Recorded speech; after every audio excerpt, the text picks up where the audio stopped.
All right. So, if Professor Satyanarayana and Professor Ganesh would indicate to me that we are ready to go, we could begin the meeting. No, Yeah. Dr. Arabinda Mitra is online. Yeah, Yes, yeah. he Yeah, let's is. start. Let's start, Pranav. Yes, Let's start. Yeah. yes. So, greetings, everybody, and a very hearty welcome to the inauguration of the Center for Atomic, Molecular, and Optical Sciences and Technologies, CAMOST, or CAMOST for short. CAMOST is a joint initiative of the Indian Institute of Technology, Tirupati, and the Indian Institute of Science, Education and Research, Tirupati. These two institutions both have strong departments of mathematics and have scholars engaged in advanced studies in humanities, and very robust strengths in fundamental sciences, physics, chemistry, biological and life sciences, various specialties in engineering disciplines, and developing modern technologies. Ever since the path-breaking works of the likes of Satyendranath Bose, Meghnad Saha, and C.V. Raman, major contributions to AMO sciences, quantum physics, and developments of technologies based on AMO sciences have been made by Indian scientists.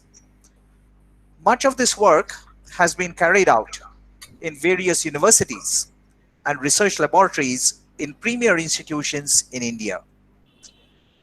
The Center for Atomic, Molecular, and Optical Sciences and Technologies, CAMOST, is, however, the first center of its kind. Hosted by the IIT Tirupati and IISER Tirupati, CAMOST would grow into it would benefit from a unique atmosphere consisting of young students straight out of high school and also graduate students engaged in higher education, and of course postdocs and faculties who are engaged in frontier research. We are very privileged today to have with us to inaugurate CAMOST Dr. Arabinda Mitra, Scientific Secretary in the Office of the Principal Scientific Advisor to the Government of India. Thank you, Dr. Mitra, for joining us. CAMOST comes into being. CAMOST comes into being, of course, due to the visionary leadership of Professor K.N. Satyanarayana, Director IIT Tirupati, and Professor K.N. Ganesh, Director IISER Tirupati. They recognized the confluence of science, engineering, and technology in Tirupati and guided us in setting up CAMOST. I now invite the two directors to deliver their address. Professor Satyanarayana first. Professor Satyanarayana. Yeah, thank you, Professor Deshmukh. Uh, First of all, welcome to all the participants. Most importantly, welcome to our chief guest, Professor Arabinda Mitra, and the Scientific Advisory Council members who have graciously agreed to guide us as we develop the center, and faculty and staff from both IIT, IISER, and various sister institutions in India and abroad. This is a very, at least for me, a dream come true when IIT Tirupati and IISER Tirupati started way back in 2015. Now this was a great opportunity for both the institutions. The first time in the country that an IIT and IISER were coming up in the same city. Not only the same city, very close to each other. We are on the same road, just 3 kilometers apart.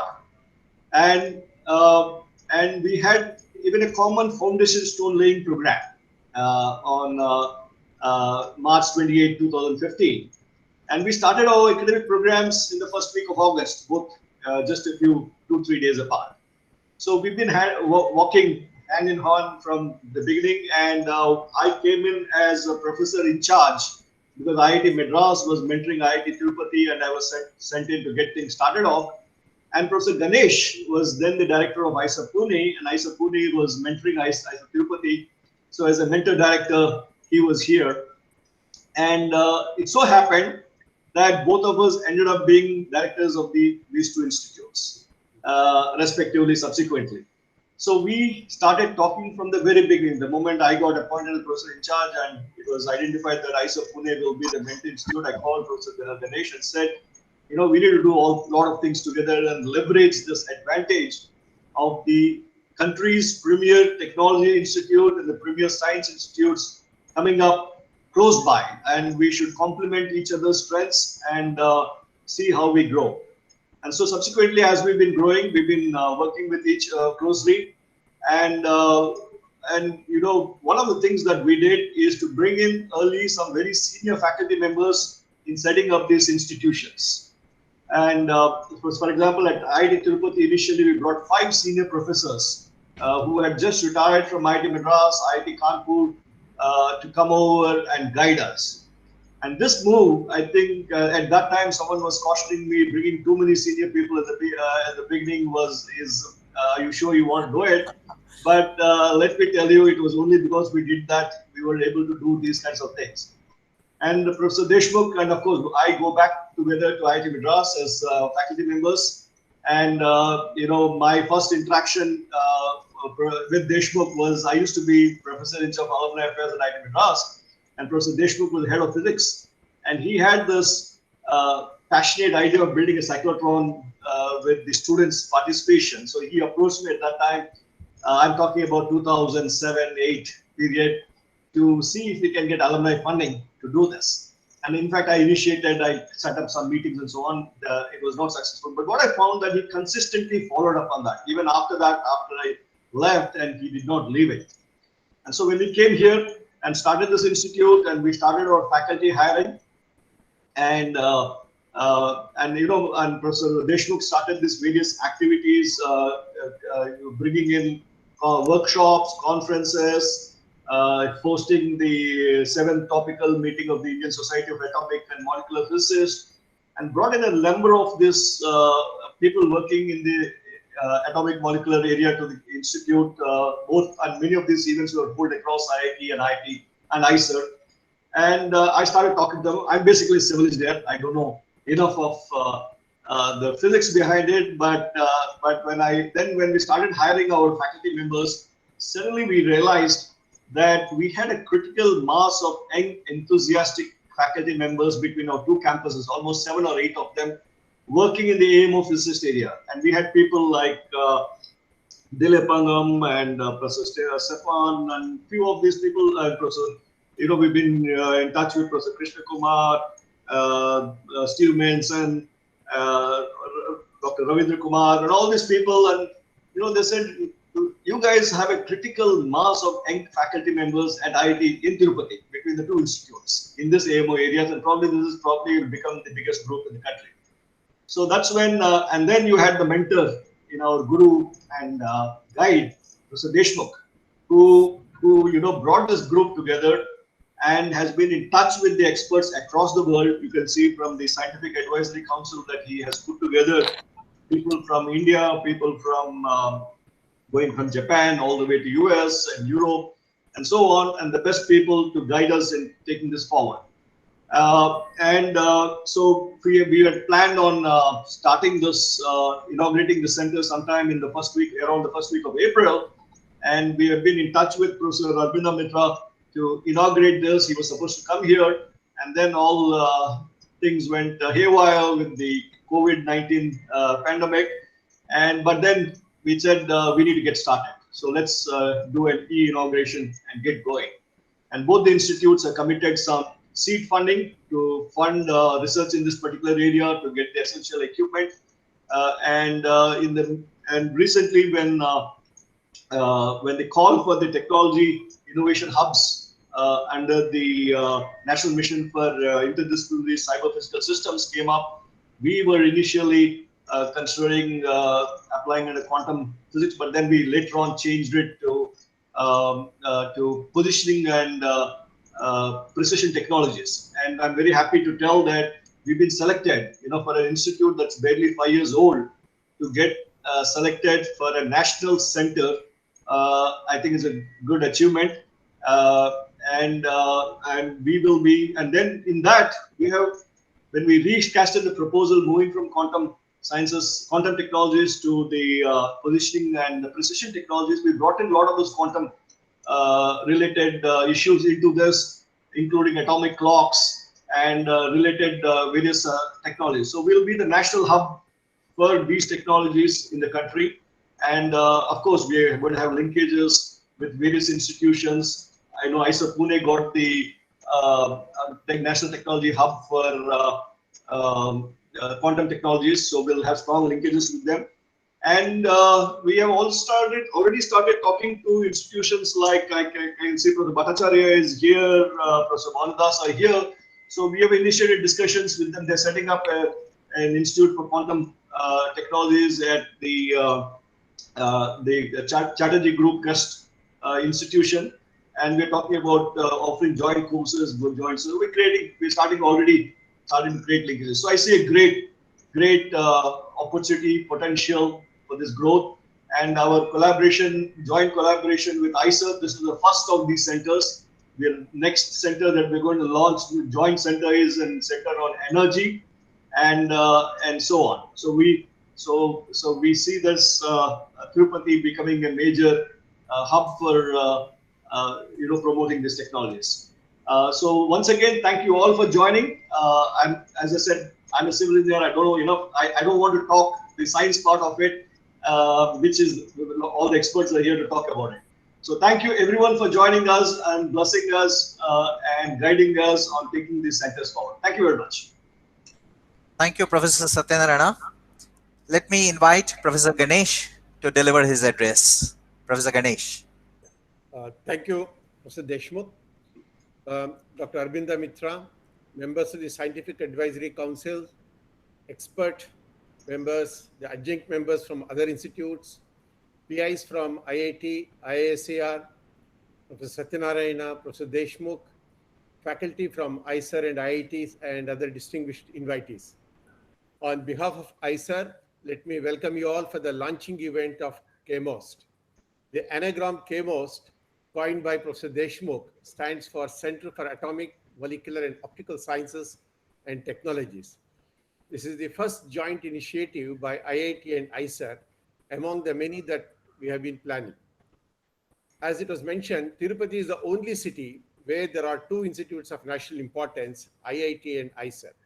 It provides an excellent opportunity for the two institutes to harness the young talent in both science and technology to create advanced centers for research in challenging and desired areas.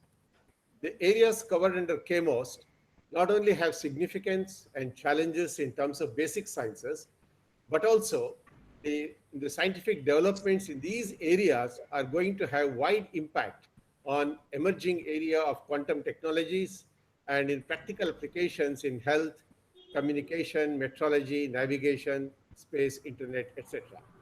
The vision and mission of CAMOST is clearly defined, which reflects the challenges and goals. Though at present, the topics chosen are based on the present expertise available, it would be expanded further, keeping in mind the global challenges and requisites, and it would even prompt the two institutes to look for future faculty in the gap areas in expertise. Broadly, IISER expertise and interests are currently in astrophysics, astrochemistry and atmospheric sciences, and optical tweezers for biomedical applications, while more technology-related aspects are covered under with IIT Tirupati, like ultrafast physics, quantum dynamics on attosecond timescale, quantum communication, quantum technology and applications, etc. Quantum chemistry and statistical mechanics both have converging strengths in both institutions. It is good to see the combined strengths of the two institutes covers the critical areas of quantum-related technologies and has a nice synergy. The Scientific Advisory Council with international experts, national and international experts, clearly reflects our desire to be at the global edge, while the adjunct members from other premier institutes reflect the desire to seek collaboration in areas to broaden the scope of the center, including collaboration with other Indian institutions. In a preformed format, the combined group of faculty has already organized jointly an international conference and held deliberations and workshops in this area. Later on, you will see some glimpses of research initiated under the center, including participation of undergraduate students from both institutes and publications. We are also introducing joint undergraduate and PhD courses in atomic and molecular and optical sciences with the institutions. The students can share credits among the two institutions. Though initially the two institutes have pooled in internal resources, the center would compete for national and international funds. In this context, I'm happy that Dr. Arabinda Mitra from Scientific Secretary to Principal Scientific Advisor's Office is participating in this meeting, in fact, inaugurating the event. The Office of PSA, as all of you know, identified areas of futuristic science and those critical for nation's development, and DST is developing mechanisms for selection of the proposals for funding in these areas. Quantum technologies are one of the recommended areas, and CAMOST should be able to compete for funding under this program. Finally, I would like to place special appreciation for Professor P.C. Deshmukh, who has passionately guided the young faculty with great passion for establishing the center and will continue to guide the center both academically and administratively. Thank you, Professor Deshmukh.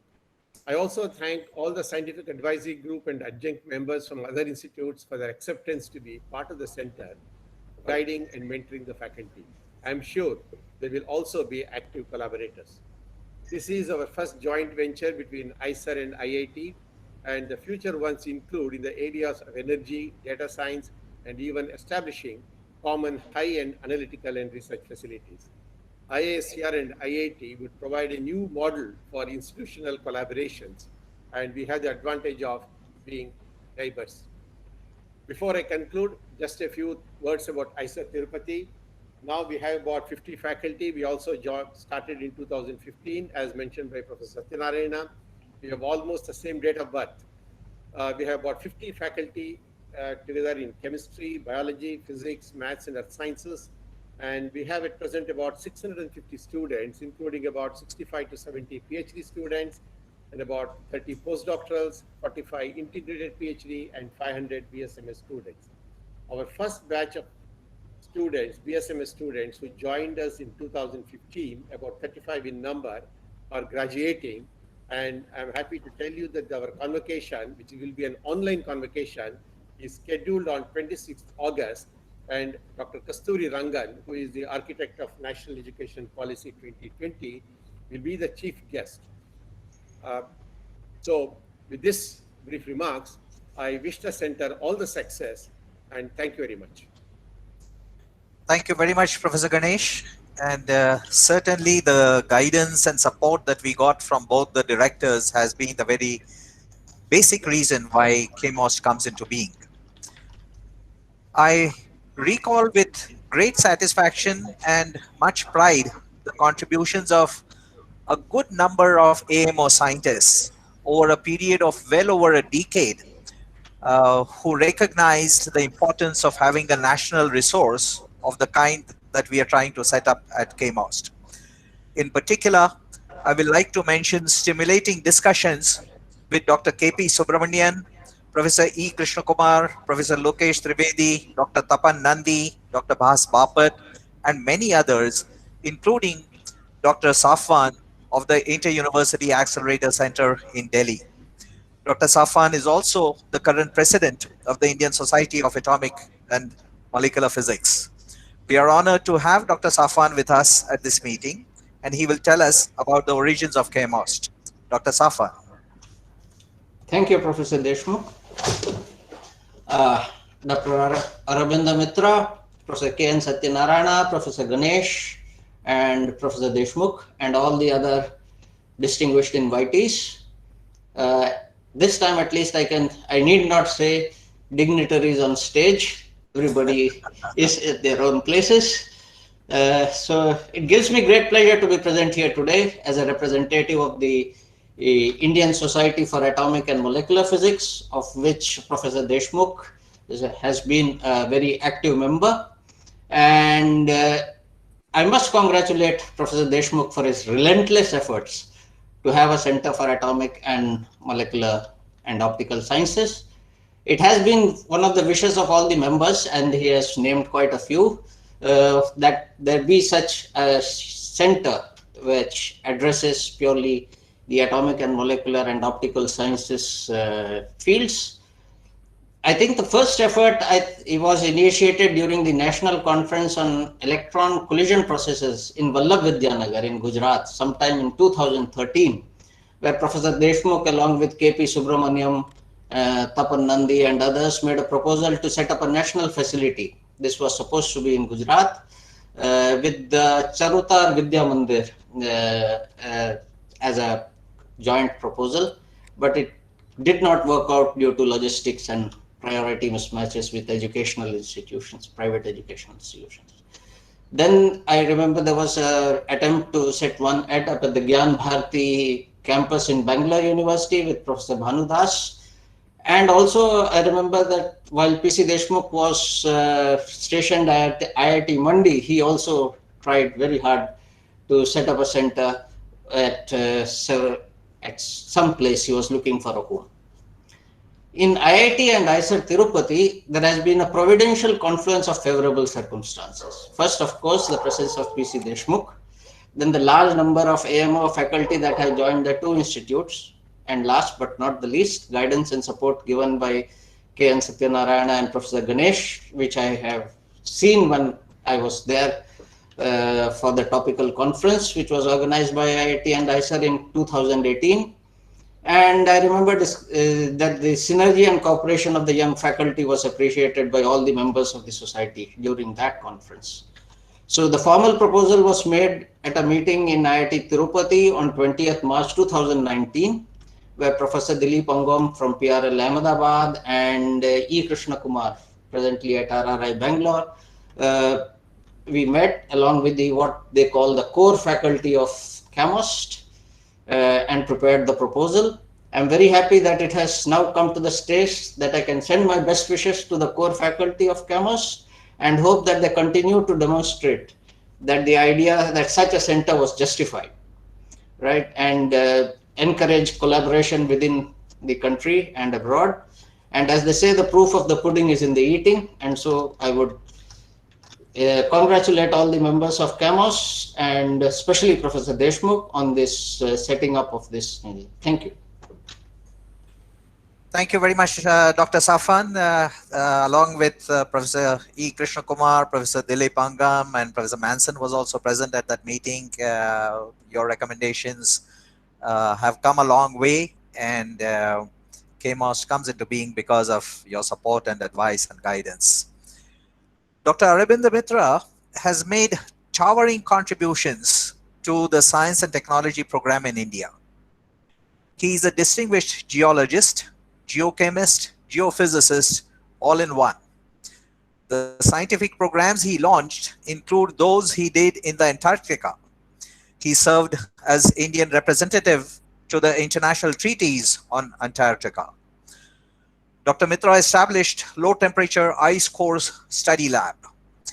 Dr. Mitra leads science and technology innovation projects involving cooperation between very many countries. We are very fortunate to have you, Dr. Mitra, to inaugurate CAMOST. And as a mark of this inauguration, we will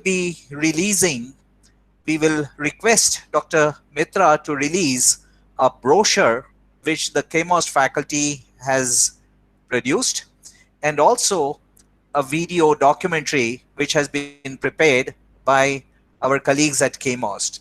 So first, after Dr. Mitra will announce the release of this, our technical support will flash the first page of the brochure. So Dr. Mitra, may I request you to please announce the release of this brochure. Thank you, Dr. Deshmukh. It's my great pleasure and privilege to release the brochure of CAMOST. Ravi and Shrikant, will you flash the brochure? Yeah, this is just the first page of the brochure.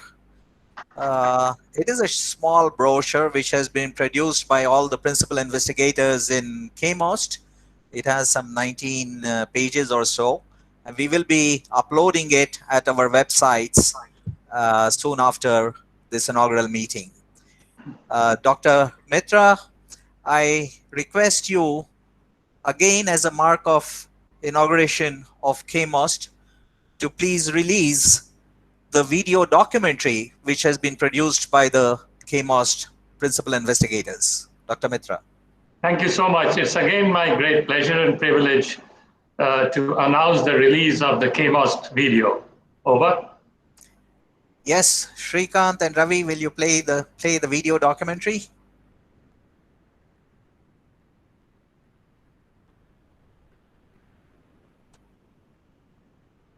It should come up in just a moment.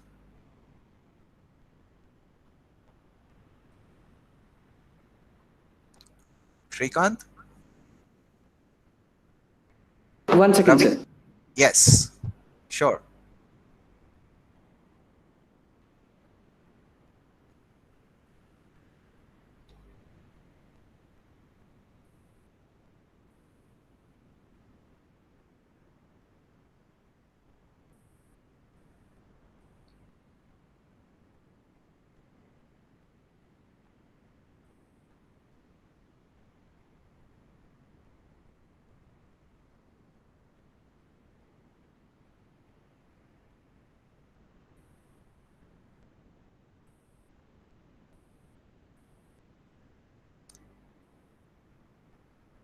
I don't hear the audio, Shrikant.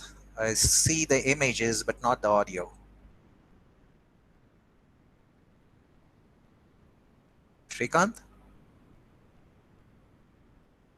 1 minute. Yes, okay.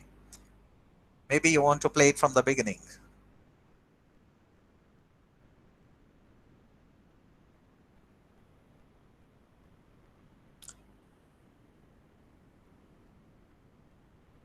Once you get the audio feed, please start it from the beginning. Jointly hosted the 7th topical meeting of the Indian Society of Atomic and Molecular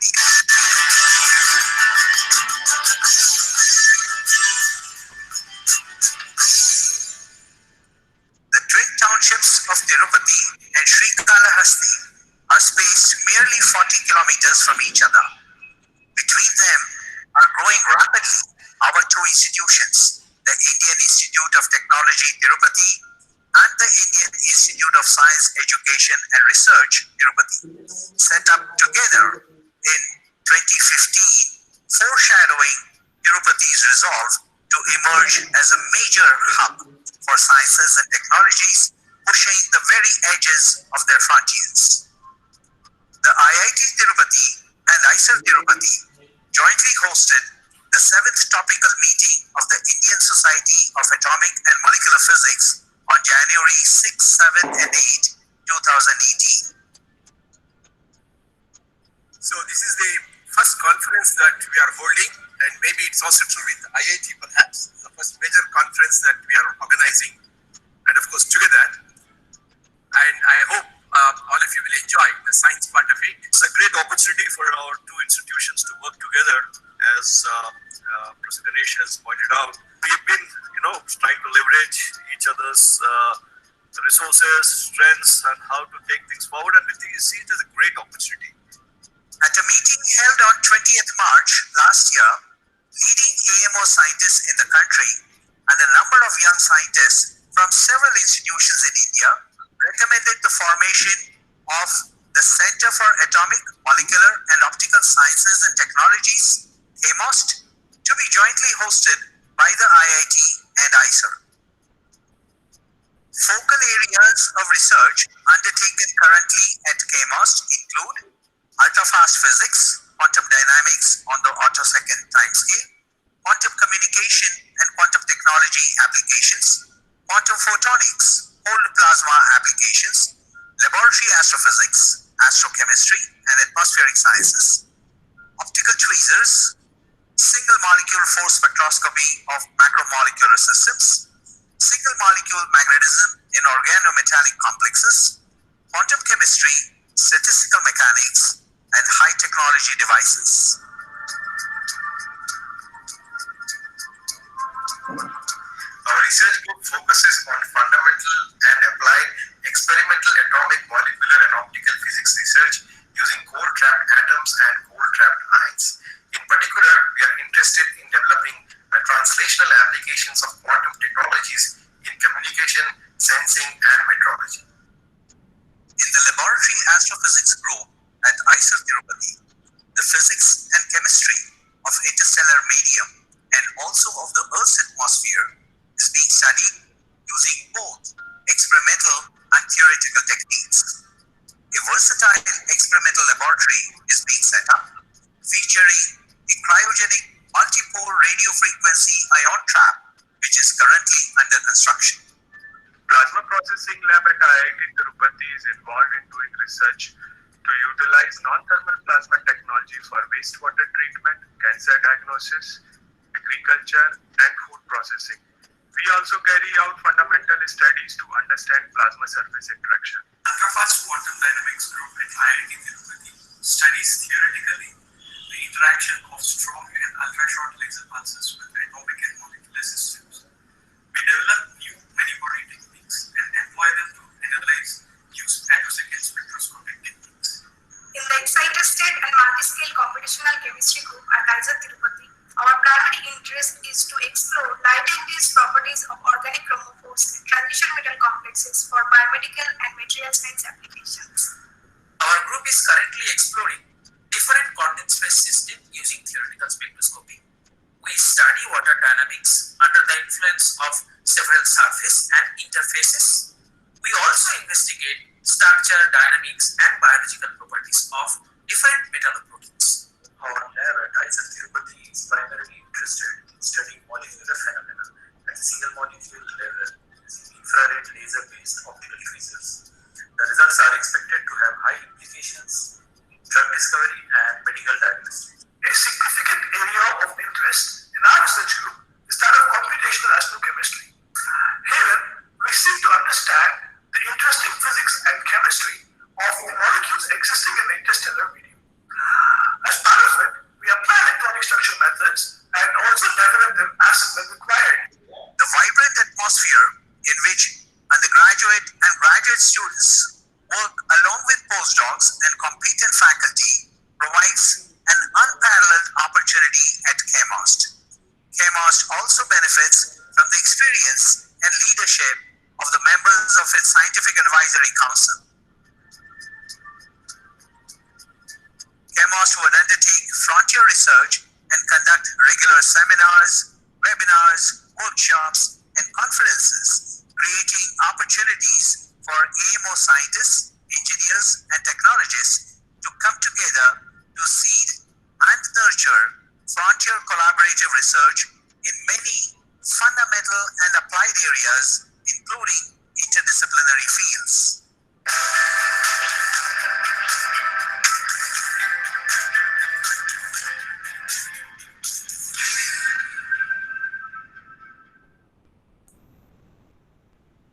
Thank you very much, Dr. Mitra, for releasing the brochure and also releasing the video documentary as a mark of inauguration of this center.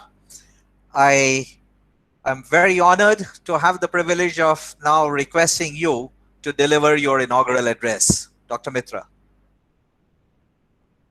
Thank you, Professor Deshmukh. Thank you very much indeed to both the directors, Professor Satyanarayana and Professor Ganesh, for inviting me to preside over this function and to inaugurate CAMOST. Unfortunately, you know, I was expecting to be there physically, and we have been planning to do that almost sometimes from last year onwards. But as it would have been, COVID came in between. But nevertheless, you know, I am glad that this function is happening, even though virtually. But certainly, you know, this would lay a seed and a foundation to a great partnership. I am sure as soon as the COVID gets over, I'll get an opportunity to be physically there once again and visit the two exciting new institutions that have come over the last few years into existence, and to see the progress that they have made which I could see, of course, over the short video clip. I must say that, the pandemic has actually made us learn many things. And one of the things which the pandemic has made us learn is today, all countries, all institutions, every one of us need to build very strong collaborations and partnerships. And it is inevitable that without these partnerships, we will not be able to meet the challenges which the globe is going to face. And this is very evident. And these collaborations and partnerships also really creates miracles. Now, I would be the one who would actually promote and preach this, so because it's so close to my heart, being one involved in international SNT collaboration for years, since my days in Antarctica. Somebody recalled it. Thank you. That collaboration and partnerships is the way ahead now. There is no doubt about it. Collaborations at the subnational level, collaborations and partnerships at the national level, collaborations and partnerships at the international level is going to be the actual, way forward from here. And why I say so, you would realize today that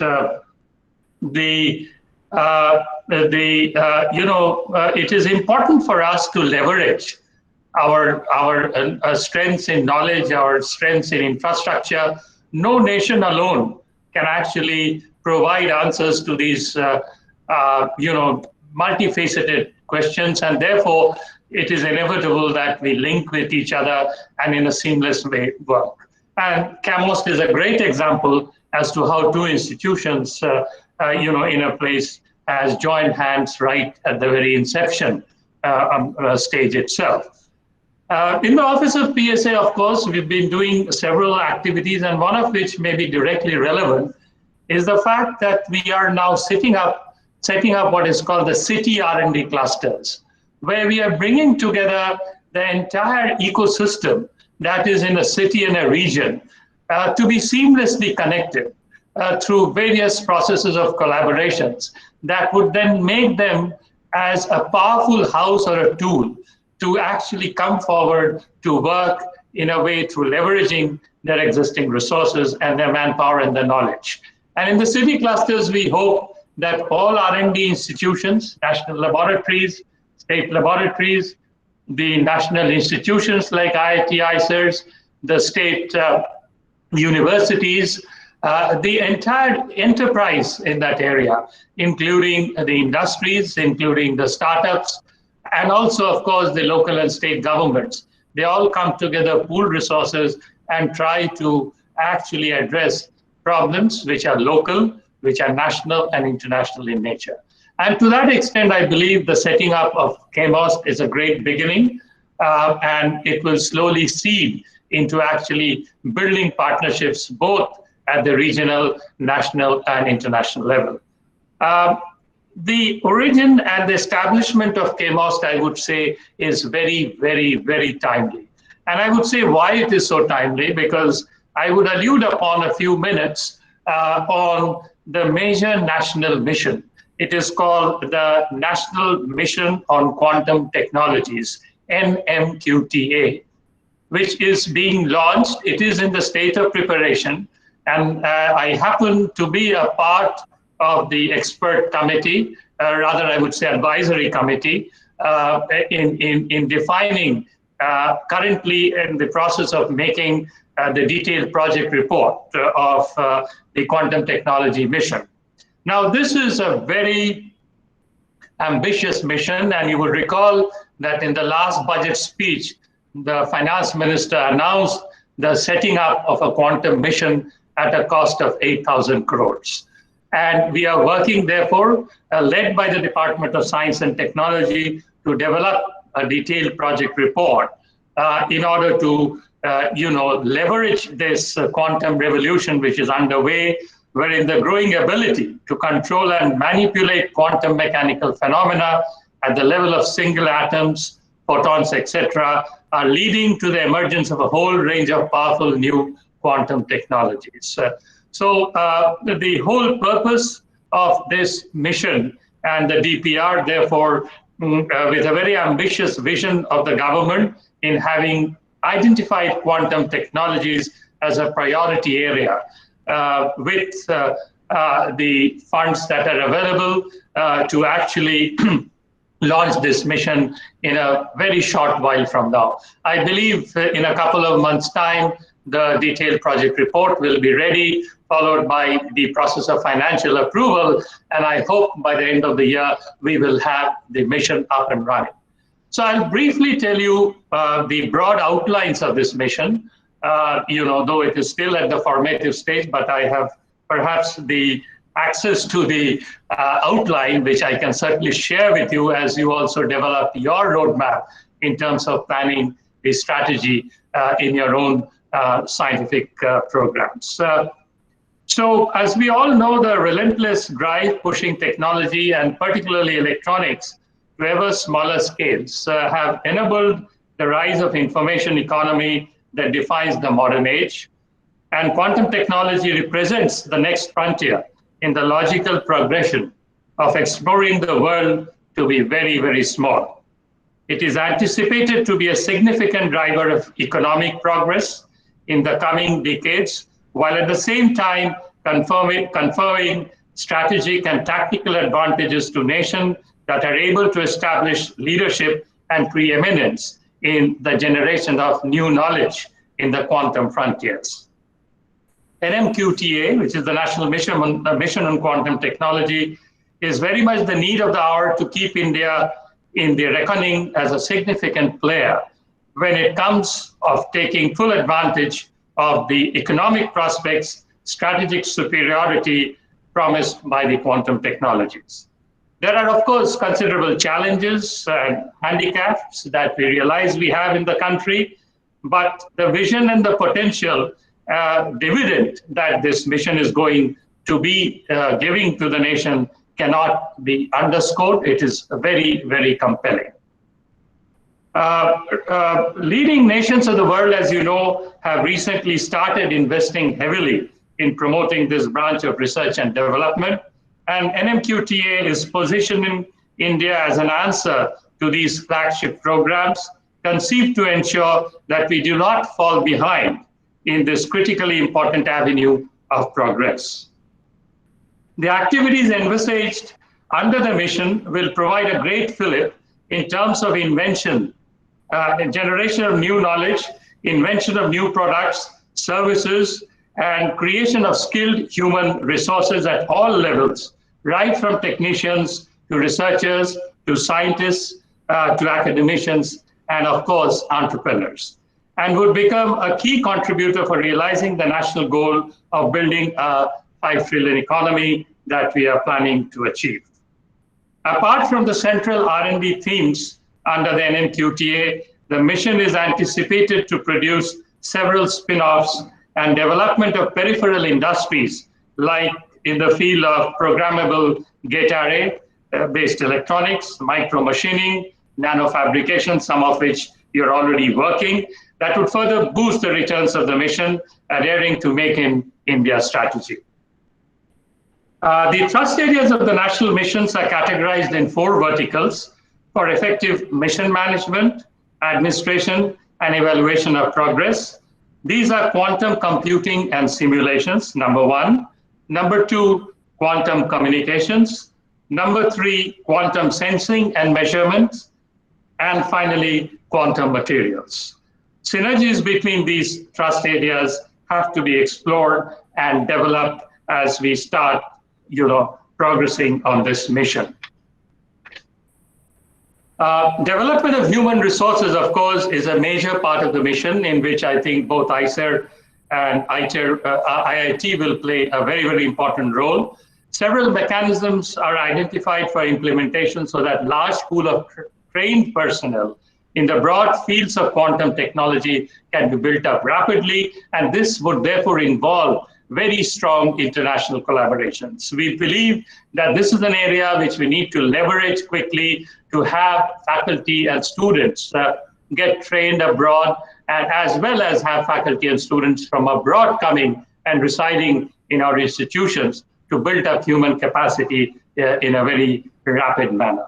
This will enable, cornering the high-value jobs also in the anticipated global market in quantum technologies and related fields. So HRD initiative would be a very, very important aspect of this mission. Since the field is also very nascent stage, the full scope and impact of possibilities offered by the development of quantum science and technologies cannot be comprehended at present. Ways of identifying these avenues quickly and flexibly by focusing resources and attention will be built in the management structure, which is going to be very dynamic, which is going to be evolving one. And we are making sure that in the notes that we put up to the cabinet for approval, we have this ability not to be bogged down by the overall rules and regulations of the government, so that we are able to be nimble and flexible as we implement this strategy.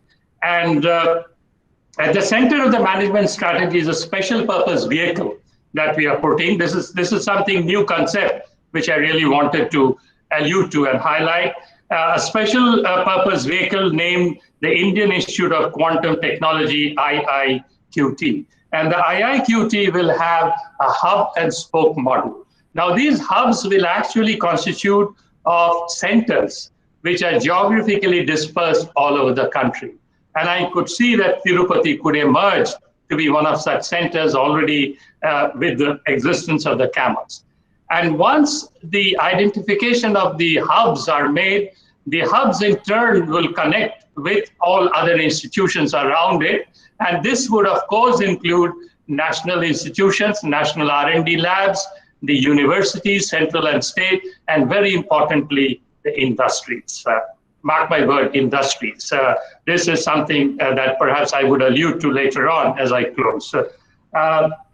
These hubs will actually be given a block grant with complete flexibility in terms of how this money is to be utilized within the spoke and the hub, so that there is minimum interference from the government and from the government rules. Of course, we will lay down a broad set of rules for all these hubs, but there will be enough flexibility and nimbleness for the hubs to work. For example, even hiring people at industry level salaries within the mission is just one example that I'm quoting, number one. Number two, the hubs will have full flexibility to provide funds also to industries where projects could be led by industries in partnership with academic institutions. The reverse would also happen, but this is something new that we are adding to this. So we hope, each of these hubs, of course, would identify some of the important niche areas in terms of their research focus, in terms of their technology development, in terms of how they would integrate what I call education, research, and innovation. That is knowledge dissemination, which you call as education, knowledge creation, which is research, and knowledge application, which is innovation. And this is very important as you develop CAMOST. Keep in mind that you have to integrate these three verticals, which should not be kept separate from each other, which is actually the research, education, and innovation. It's important that the research that we do, the new knowledge that is created, is also actually converted in terms of knowledge consumption. In other words, what we would like to see is basically, while we keep on investing in creating new knowledge, some of the knowledge should also be able to generate wealth. And therefore, the need for technology development and application, or the knowledge consumption, should be a very, very important facet of all the hubs and the spikes and the spokes that we would develop in this national mission. And for that, as I told you, all possible administrative, all possible fiscal, all possible governing flexibilities would be provided to make this seamless connect happen. And this is very, very important. So, we know that the markets also have high expectations of quantum technology, and this is very important. Please keep in mind, the research predicts that over the next 20 years, the market for quantum technology will grow to more than 65 billion US dollars. And by 2050, the global market is likely to be worth 300 billion US dollars. Parallels have been drawn with the semiconductor industry. Quantum technology is at the stage of development that semiconductor technology was in their 50s. The ultimate social and economic impact of the quantum technology is potentially comparable to that of semiconductor technology, in which we missed the bus, and we don't want to miss the bus now in the quantum frontier. Certainly when the effects of possible spin-offs to other fields are also taken into account. Strong engagement, therefore, with industry, nurturing a vibrant startup ecosystem, promoting prototype and product development, facilitating broad-based innovation in quantum technologies are facilitated prominently through a gamut of special programs which will be included in the detailed project report as a part of this mission. These ensure that the economic and commercial potential of the research and the new knowledge that is created in our academic atmosphere becomes an integral part of the mission in the country that can be exploited fully for serving the best interests of the country, both in the strategic as well as non-strategic sector.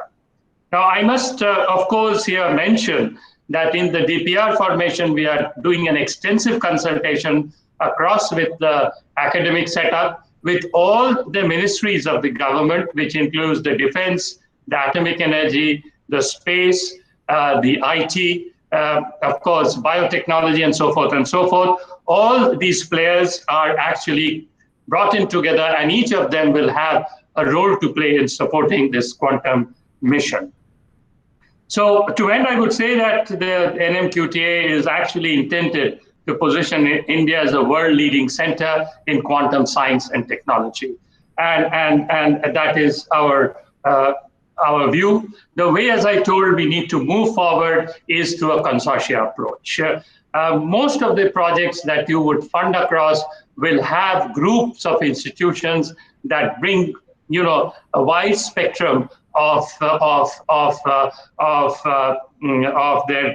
their expertise, because you would agree this is a very multidisciplinary area. Multi-institutional participation is key to this, and I think very rightly CAMOST is actually seeding this. So I find that this is a very timely and topical initiative. As I said, what as you need to do is to actually expand this partnership, make sure that you bring industries, and also build a vibrant startup community in the IIT and the IISER innovation ecospace. The incubators that you built up, they all get linked, and young students, should be nurtured in terms of actually spinning out technologies and companies out of this massive effort in terms of the new knowledge that you would generate in this setup. So I think if you keep these broad parameters in mind, I think you would really be able to, I would say, leverage three other major missions that already have been launched. One is already launched, and you've got already connected with it, the cyber physical mission.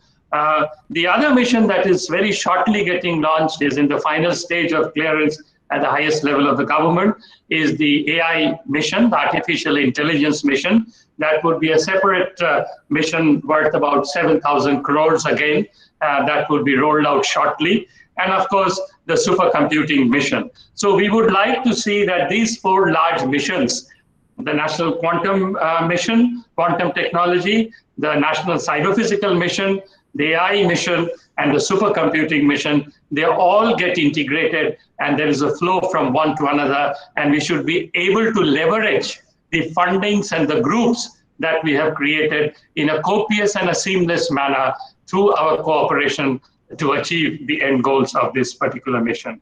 I think I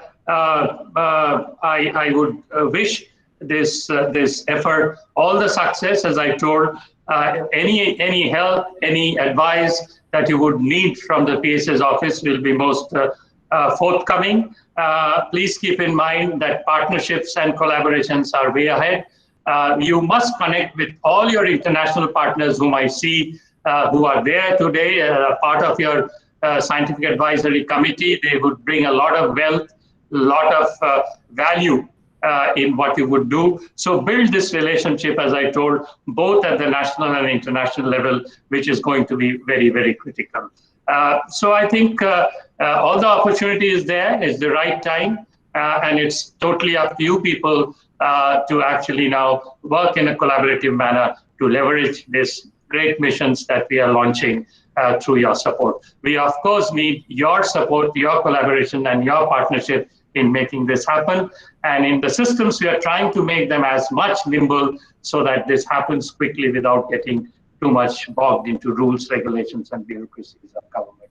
So thank you very much indeed. It's been a great pleasure to see many of you whom I know, of course, personally also for long years, like Savan, Bhanu, of course, many of you here. I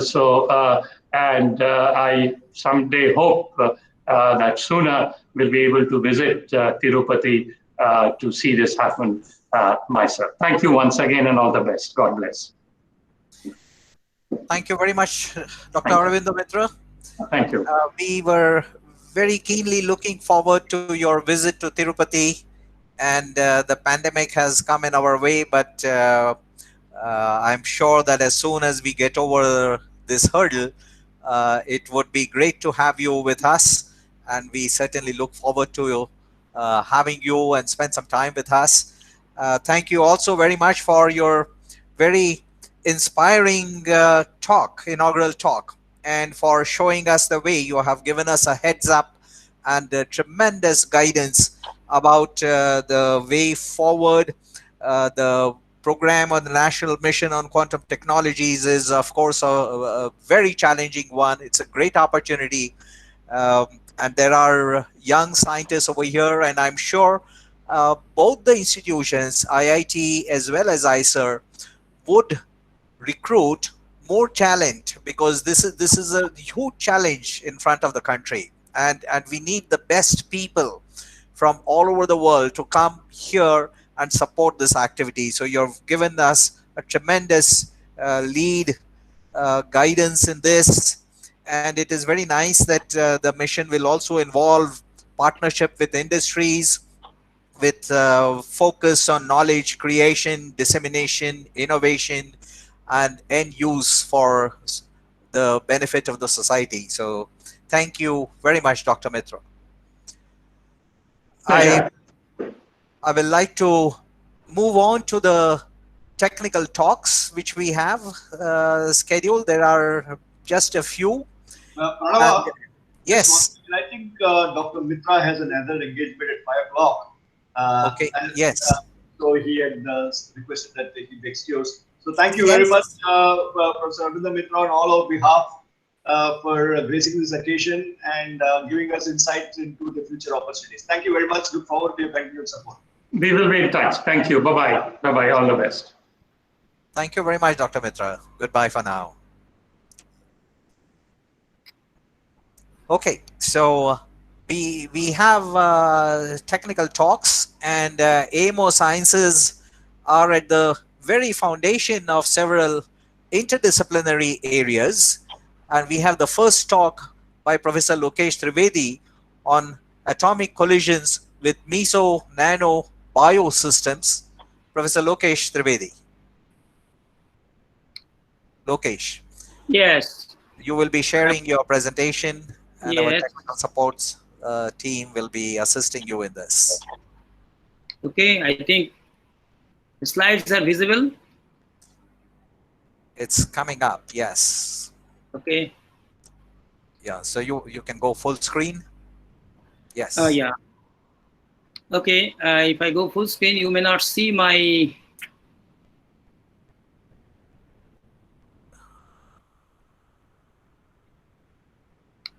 Yeah. Okay, so you can see my slides, and also you can see my cursor. Cursor is visible or not? Sir. Yeah. Okay. Yes, sir. Okay, very good. That's great. All right. So first of all, congratulations to Professor Deshmukh. And I must say that, you know, if winter comes, can spring be far behind?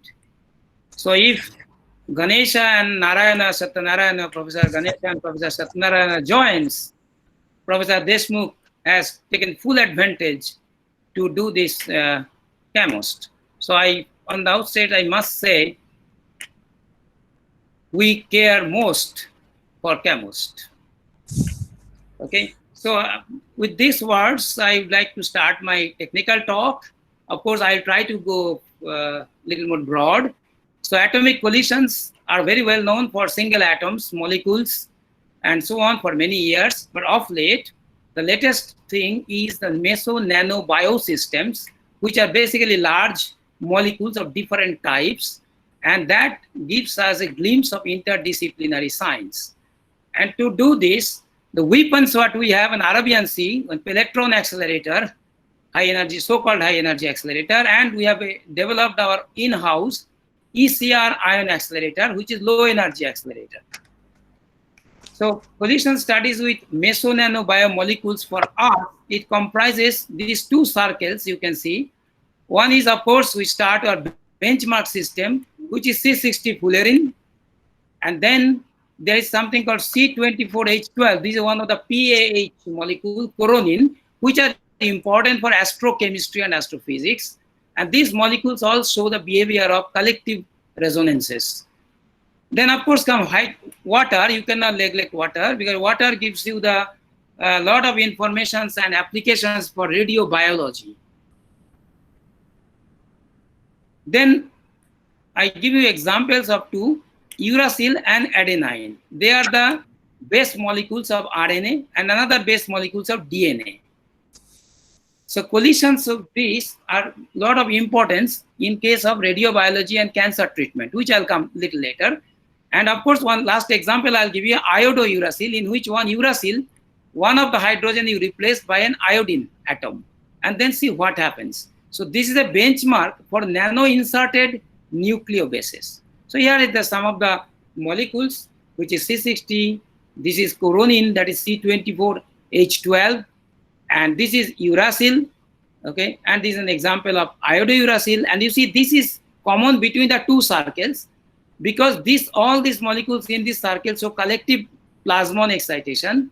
And this particular biomolecule also, very recent study of ours, not even published, showing that effect of collective resonance.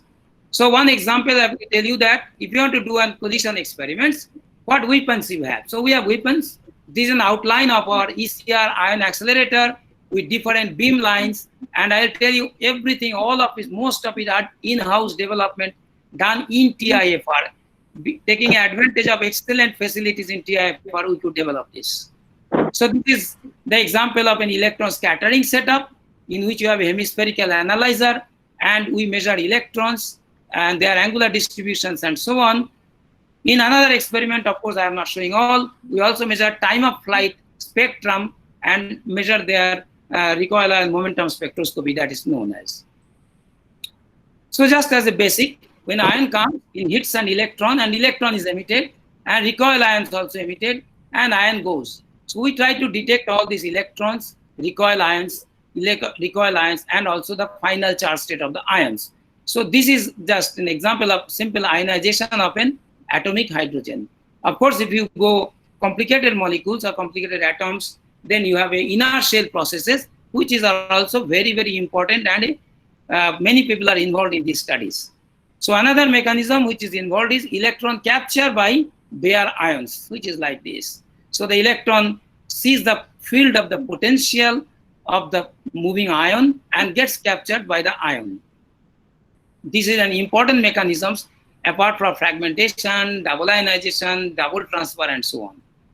So this is an example that interference of electron spectrum in a molecular double slit. So that's a relatively newer topic, that double slit means two hydrogens in a molecule are indistinguishable, and electrons show a very nicely oscillatory behavior due to the coherence, that is a spatial coherence. And this is now, by this time, is well known this, and there are series of publications internationally, many groups as well as our group.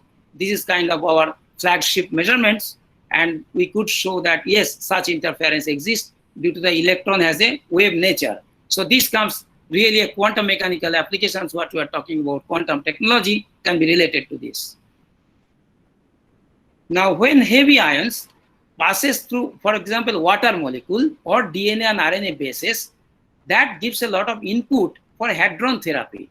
In hadron therapy, you shine very high energy like GeV energy ion beams like carbon or proton ions in big accelerator centers worldwide, and you remove the cancer. The physics, what happens is here. There is a Bragg peak. That means once it penetrates inside the body, at certain distance, it removes the maximum energy loss happens here, which is called Bragg peak. And if your tumor happens to be here, you can remove the tumor without destroying much of the cells before the tumor. So it is like example here, if you have a photon, it goes through the tumor, but still destroy a lot of other molecules or other cells. Whereas in case of heavy ions, they destroy only selectively the tumor. And that is a good application. But to understand that basics, we have taken up substance measurements. So one very nice example here, Times of India report, city is set to get high-tech proton machine for safer cancer therapy, which has now arrived in Mumbai, some of the hospitals. But basic physics is like when you take a biomolecule, you hit with an ion, you ionize, you fragment, and you lose energy. But how much energy loss, that has to be told by a physicist. And that is why these are one of the very first set of measurement. You can see big difference between experiment, the red line is the theory and best known theory, and these are the experimental data from ECR and Pelletron. One can see a big difference. Hence, there is a need for actual experimental measurements so that doctors can use for their simulation. Of course, by using nice more mechanisms like something called transfer and ionization together, then some of the theories could reproduce our data with their theory quite well. So that is very pleasant experience for us. Now, the low energy electrons, these are science papers many years back. Low energy electrons are actually the main responsible for radiation therapy. So they hold the key. The question is how to produce more and more low energy electrons in the cells, inside the body, inside the tumor. So before I go to that, one example is collective excitation. So there is a collective excitation that when ion beam comes, it goes through, for example, C60 molecule, and it excites the C60, and as a result, when it decays, it gives rise electrons. So this collective excitation gives rise a lot of electrons, and this we first made a benchmark study using C60. And here is clear example how collective plasmon excitation gives you huge electron enhancement over the normal line what you have expected from this red line. So much more enhancement, and this enhancement is almost a factor of 2 compared to total cross section. I mean to say it is 50% enhancement due to this itself. So this is one clue, and when we started with this, of course, there is a TD DFT calculation later on done, and which agreed with our measurements after our publications. So now here is an example how to increase this electron density. So you join hand two things. One is nanoparticle and one is biology. So here is a nanotechnology or nanoparticle inserted inside a DNA, and suppose the ion beam passes through that, this nanoparticle is shown or predicted to produce lot of electrons, lot of low energy electrons due to the mechanism of plasmon excitation. Those electrons can go and interact with the rest of the DNA or water molecules and so on, and that gives rise a huge number of radicals and low energy electrons, which will further destroy to the rest of us. So what is the beauty of this technique? By this technique, you can enhance electron emission internally like an amplification, and hence you need to have a lower amount of dosage. Nobody likes to have too much dosage in the body. So by this technique, one can have lower amount of dosage, but large amount of electron emission, hence cancer can be removed or tumor can be removed. However, actual technique wise, it is very difficult and still under progress. So here I give one example what we did, a poor man's system that is nano inserted by a molecule. We took a uracil and put on iodine. It's available. You can get an iodine. So this is called iodouracil. Iodine is a metal atom which, as we know, has a collective excitation mode. So we started this experiment a couple of years back, and now you can see the results here. This dotted, the black dots, black circles are due to iodouracil and red are due to uracil. So this ratio is plotted here, and numbers are important in physics. You see the numbers are typically between 2 and 3, typically 2.5 or so, and at two different angles. So that means what we say here, that 2.25 or 2.5 times enhancement we observe in the electron emission. Now the question is, what do we expect from theory instead of doing such experiments? So best known theory called CDWEIS, continuum distorted wave biconal initial state, let's not go to details, predicts at most 10 to 20% enhancements. So then what we did, we took help of the theory which is based on joint resonances and many electron correlation, which is normally neglected in these models. Once we have a giant resonance and many electron correlation, we find the expected enhancements of the order of 2.0, which is an excellent agreement, our measurements, which is 2.25. And this is just tell you that this is just submitted recently, and we are fighting with some journals, from high-profile journals with this, and hopefully it will be published sometime soon. So this is one example. Another example of collective excitation is celestial bodies, astrochemistry and astrophysics. One always wonders what happens, the UV photon absorptions. So big absorption of the UV photon comes due to this PAH molecule, which is C24H12, polycyclic aromatic hydrocarbon molecule. We did an experiment at the lab, and we could clearly see the 17 electron volt here. It has a mode of collective excitation. Big peak, we could see this. And this was, we could see for the first time, we could show. And then, of course, it agreed with a theoretical model, which is dotted line here. And of course, which you don't see other normal molecules like methane or neon and so on. So this is one example. We could see that collective excitation influence for astrochemistry, astrophysics, as well as biology. So here comes as a recognition. Just a few days back, you see the date, August 7, your research on the EPJ news page. I mean, this was very pleasant. We are very happy to see this, one of our papers on these biomolecules.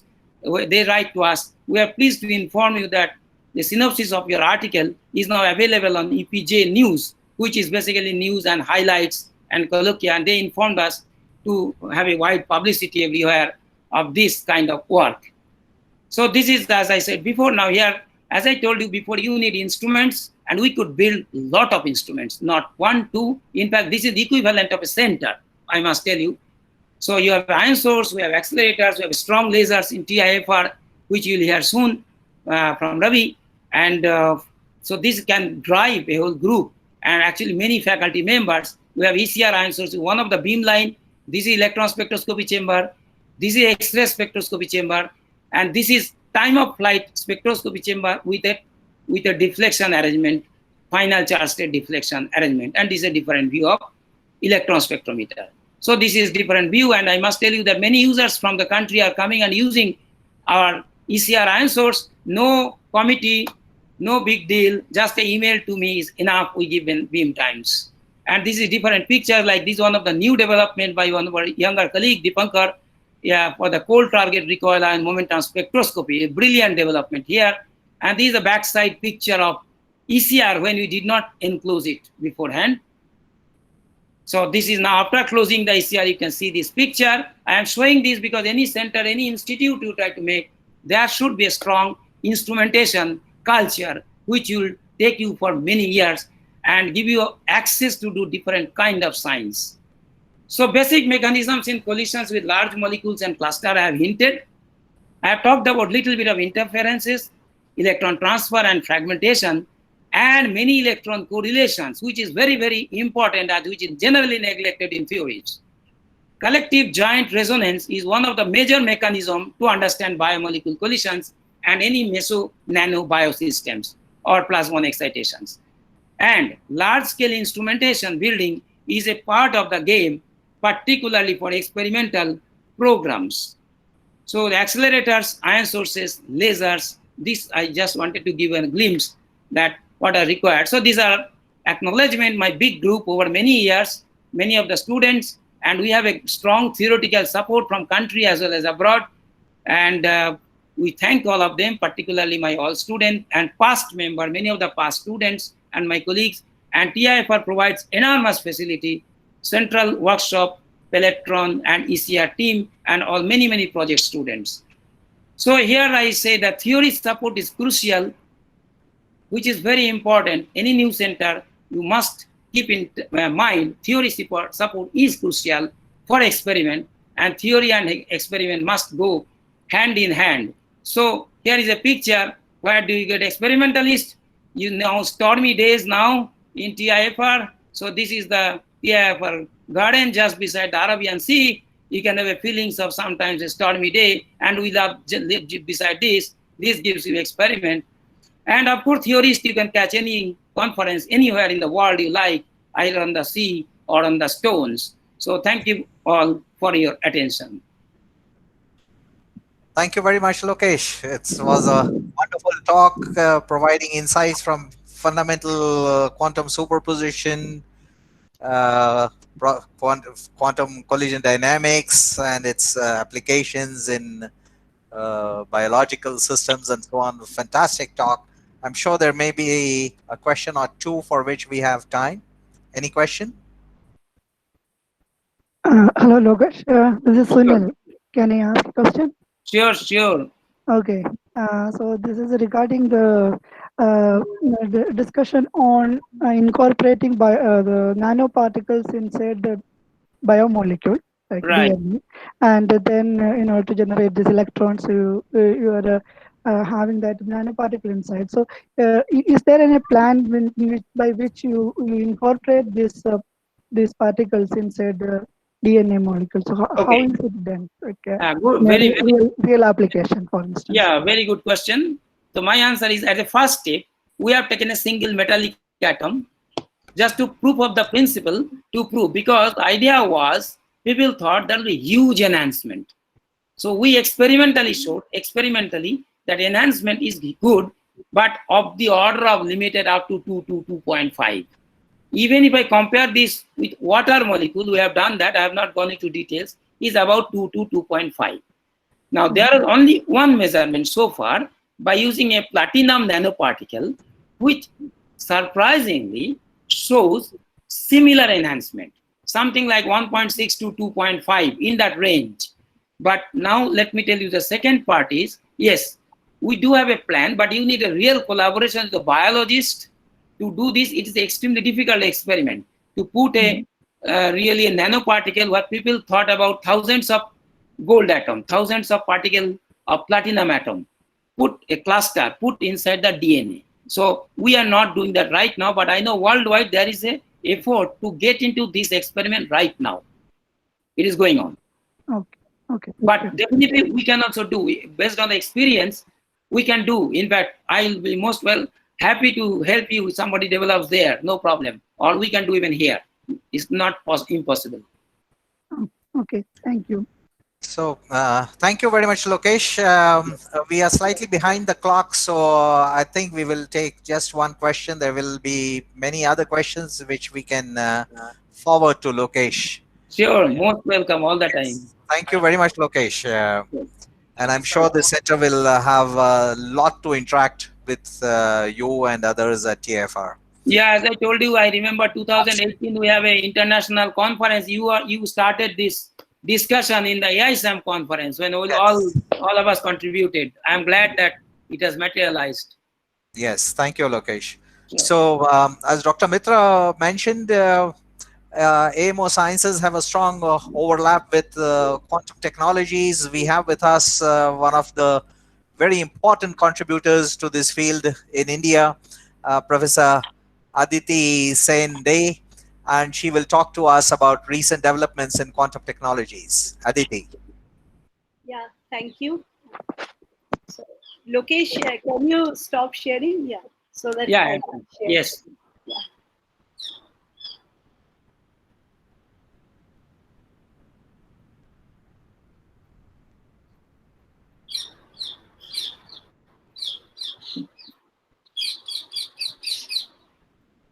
Yes, your presentation is on the screen now. Okay.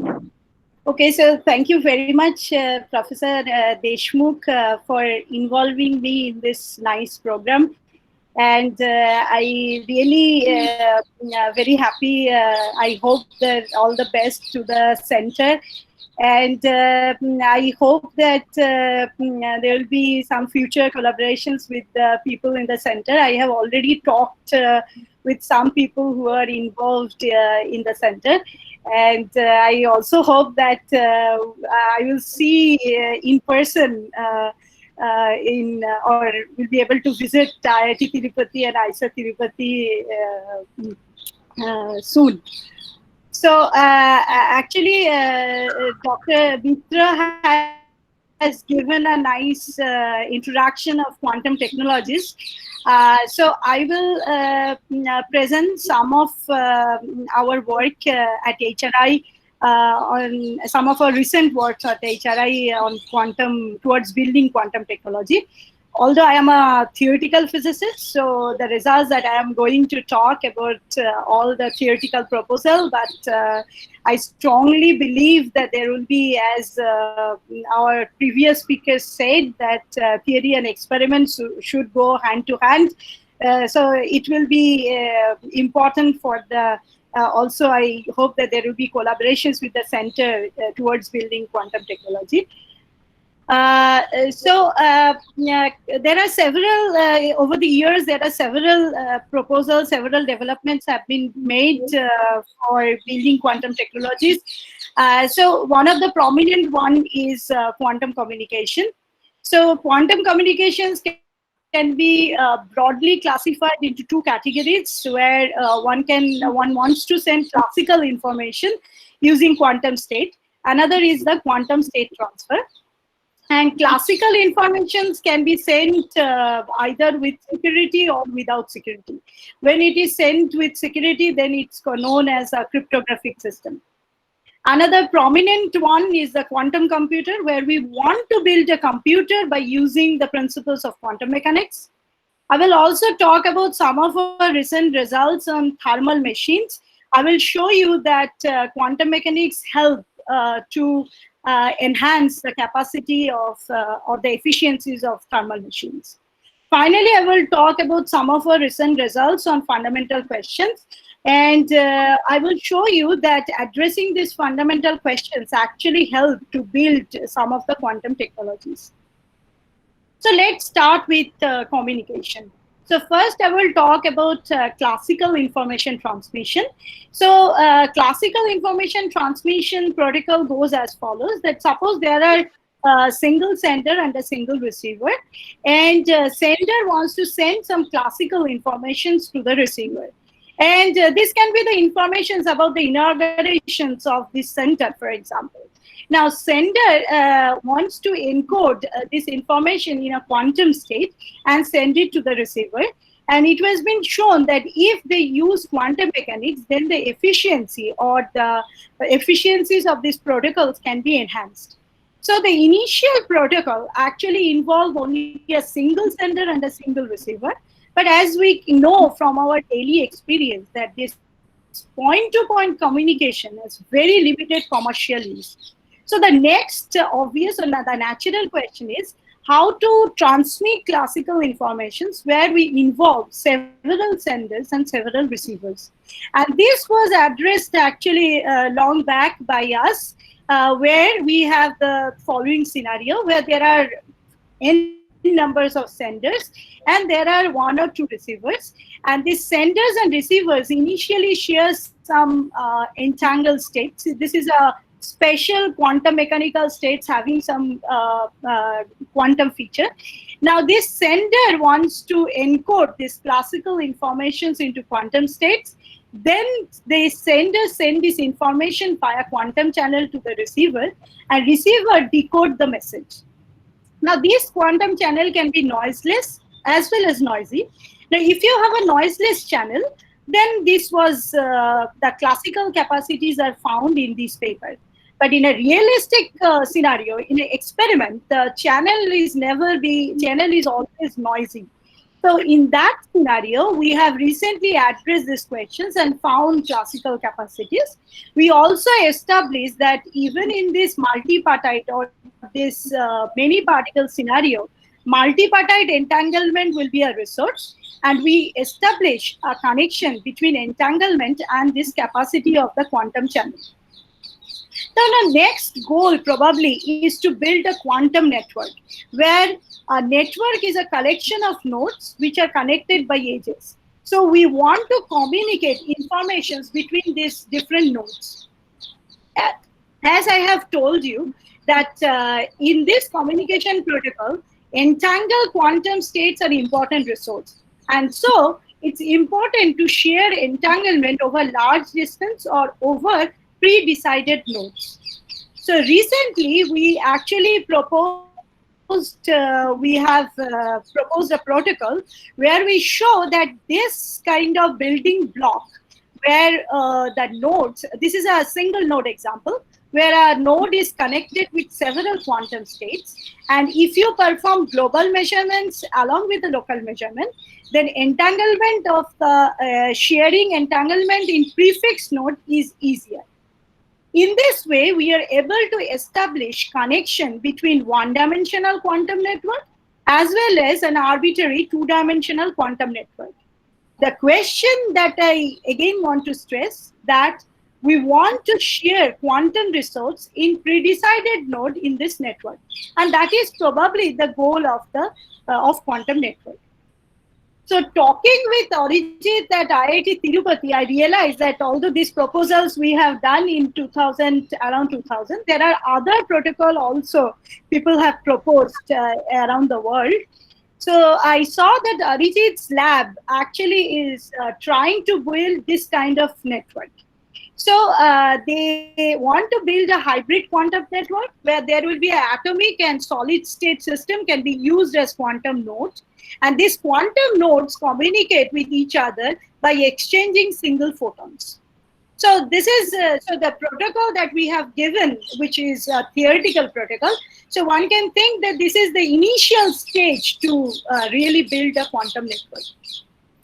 In this quantum network, as I said, photon is the important candidate for quantum communication. So the continuous variable systems like Gaussian or non-Gaussian states are important members for implementing quantum communication. And we also showed that entanglement is an important resource in quantum communication. And we have recently found how to measure this entanglement in case of continuous variable systems.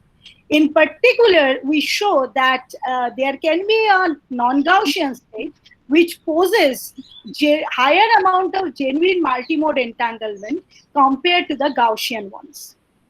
And we believe that this will have an important implications in quantum communication. Now I will move to some of our recent work towards quantum computation. Now, one of the promising protocol to implement quantum computer is one-way quantum computer. The basic principle in this computation mechanism is the following. So you have an initial state. You evolve this initial state with a suitable Hamiltonian, and that will give rise to an evolved state. Now you manipulate evolved state to realize quantum gates, which are required to build a quantum computer. So from this, we understand that understanding evolution of quantum states are important. Specifically, understanding evolved states or the properties of the evolved states are important. Now, on the other hand, it has been shown recently that dynamical quantum state can mimic equilibrium physics. And this gives rise to a novel phenomenon called dynamical quantum phase transition. We have shown recently that the multipartite entanglement can detect such dynamical quantum phase transition. And we think that these results can be important to build a one-way quantum computer. So some of our work is recently published. Actually, the work in Physical Review Research is just published yesterday. So again, I saw that in Arijit's lab, it is possible to trap ions. So I want to stress the physical system in which we want to implement this one-way quantum computer can be realized in the laboratory by using trapped ions or cold atoms in optical lattices. So these trapped ion systems are possible physical systems to implement quantum many-body systems, and hence can be a possible medium to realize quantum technologies or to build quantum technologies. And also I have found that IIT Tirupati and IISER Tirupati both have a very strong condensed matter theory and experiment groups. So for example, I saw that the faculties work on quantum frustrated system, and there are quantum transport, etc. So in this respect, I wanted to tell you that we have shown in several of our recent works that if you consider quantum frustrated system or the resonating valence bond states, which are kind of important states in condensed matter physics, they poses high amount of entanglement. And this high entanglement content can be a resource for implementing many quantum technologies, including one-way quantum computer. So now I talk about, as I have shown, that quantum entanglement or quantum mechanics can help to build an efficient quantum computer. Now, in the era of miniaturization, even the thermal machines, it's important to build machines by using quantum mechanics. Now, in this respect, I only want to show one example, which is an energy storage device, that is battery. Now, every day we use battery, and we know the usefulness of battery from medical purpose to our daily needs. Now, usual battery stores electrochemical energy and converts it to electrical energy whenever we require. Now, recently we have shown that if you have an interacting spin-half model, that can act as a battery. And we can use, for example, quantum XY model which can be realized nowadays in ultra-cold atoms or in ion trap, can act as a quantum battery. And when we can use local magnetic field to charge this battery. Now we show that if you have an interaction, so interaction strengths play a crucial role to increase the performance of the quantum battery, compared to the model where there is no interaction. That is the classical model. Now, moreover, we have shown that if you have disorder in interaction, that is any impurity in interaction, that also can enhance the power of the battery. Now, in experiment, impurity is inevitable. And so, our result has a direct implications when we want to build quantum battery in laboratories. Moreover, I mean, any process or any quantum technology that we want to build, that will suffer from decoherence. So there will be an environment which will actually decay some properties that we require to build quantum technologies. Now, this also we have addressed recently in the area of quantum battery, and we show that the situation is not that bad, because there can be a Markovian or non-Markovian noise that can help to store or extract energy from the battery.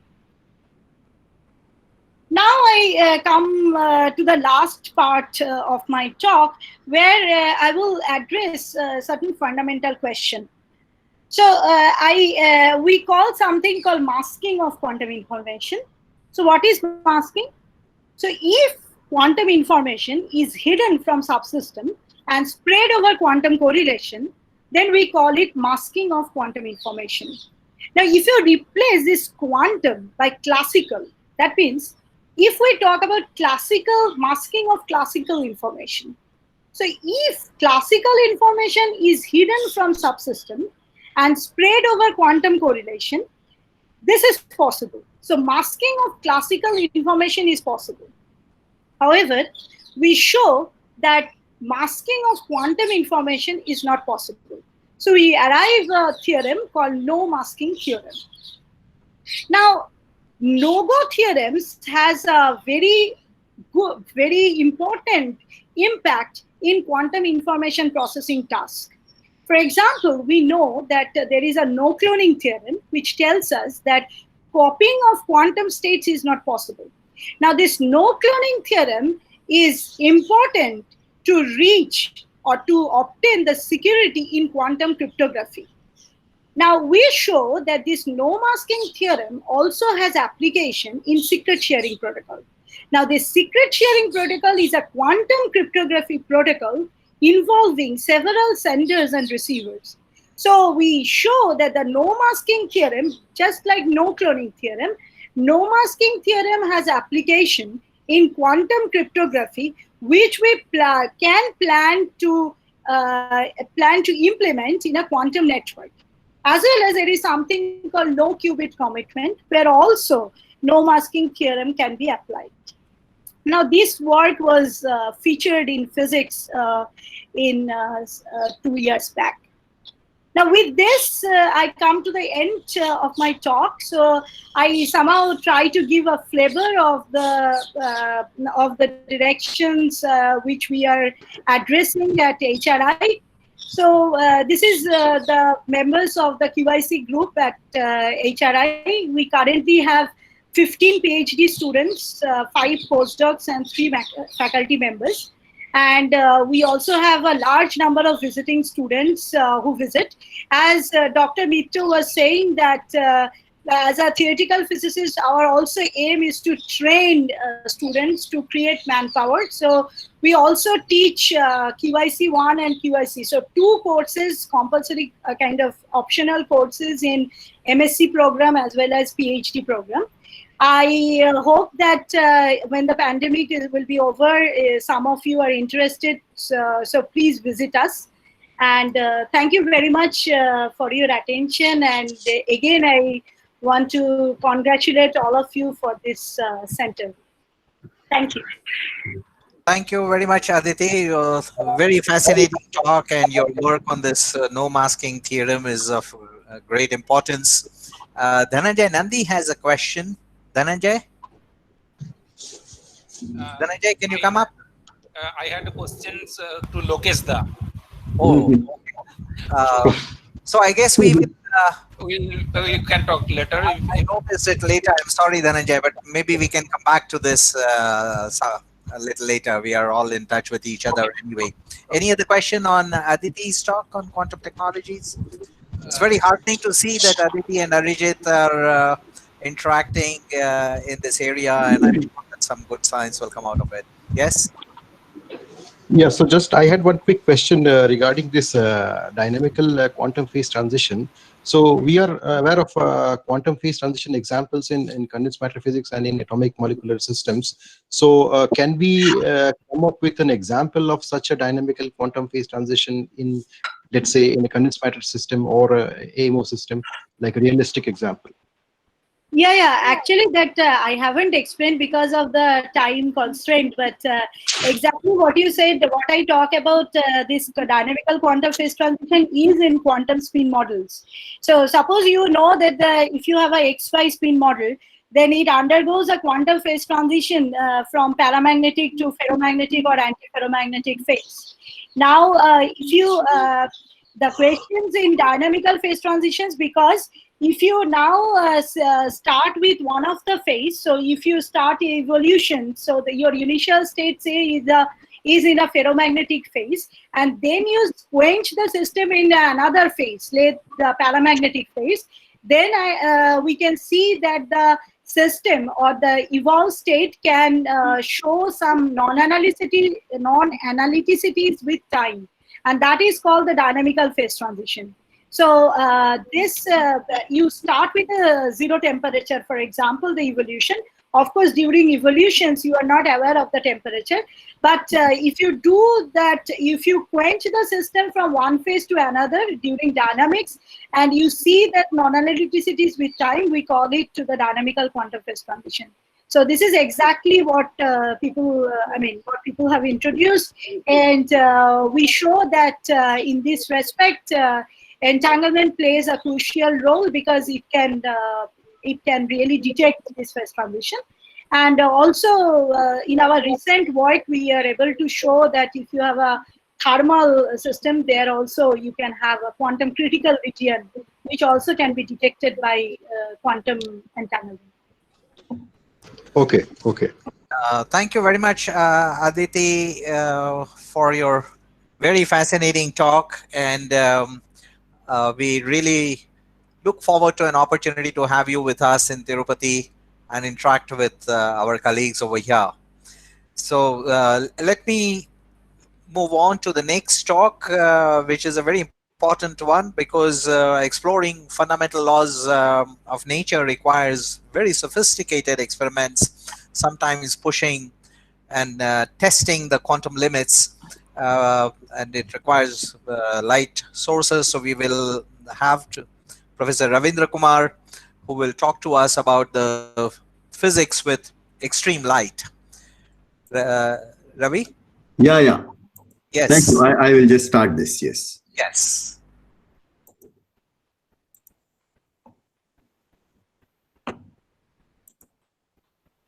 Okay. So it's visible now?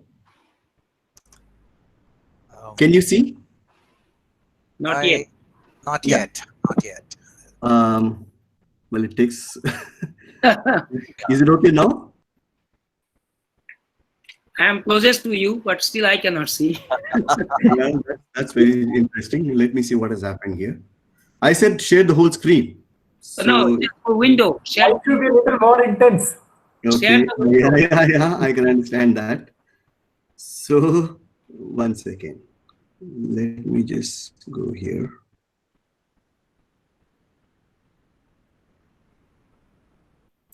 So what am I supposed to do? I'm supposed to share the whole screen. Window.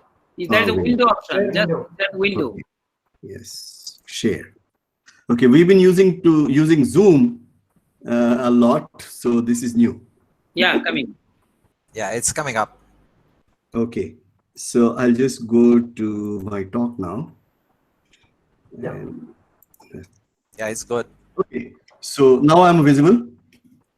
Yes. Okay. Go ahead. Great.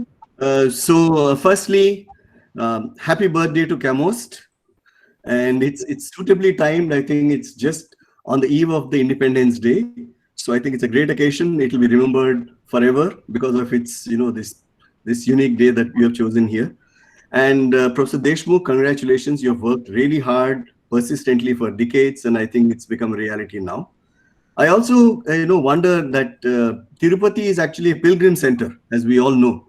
So I'm hoping that there'll be pilgrims to your center from all over the country and all over the world, and hopefully all the things that you wanted to do, you get to realize in the decades to come. So the reason this presentation, of course, is for shedding some light on the possibilities that a new center might think of doing. And even if you do not actually build up everything in this direction, there are things that are possible with collaborating with TIFR and other centers around the world. So maybe this will open directions that you have thought of, but may not want to do because the emphasis is on something else. So with a little bit of effort, I'm sure you can actually even enter this area. So this is about extreme light, and so extreme light is actually powerful bursts of laser light, as they have, and the reason for extreme will become obvious very, very soon. So these extreme lights are extreme in terms of the durations are extremely short, typically femtoseconds, and the intensities, because of the power that goes up because of the low duration, the small duration of the light, and for any energy that you can muster from the laser pulse. So the power just shoots up. The shorter the time duration, the higher the peak power.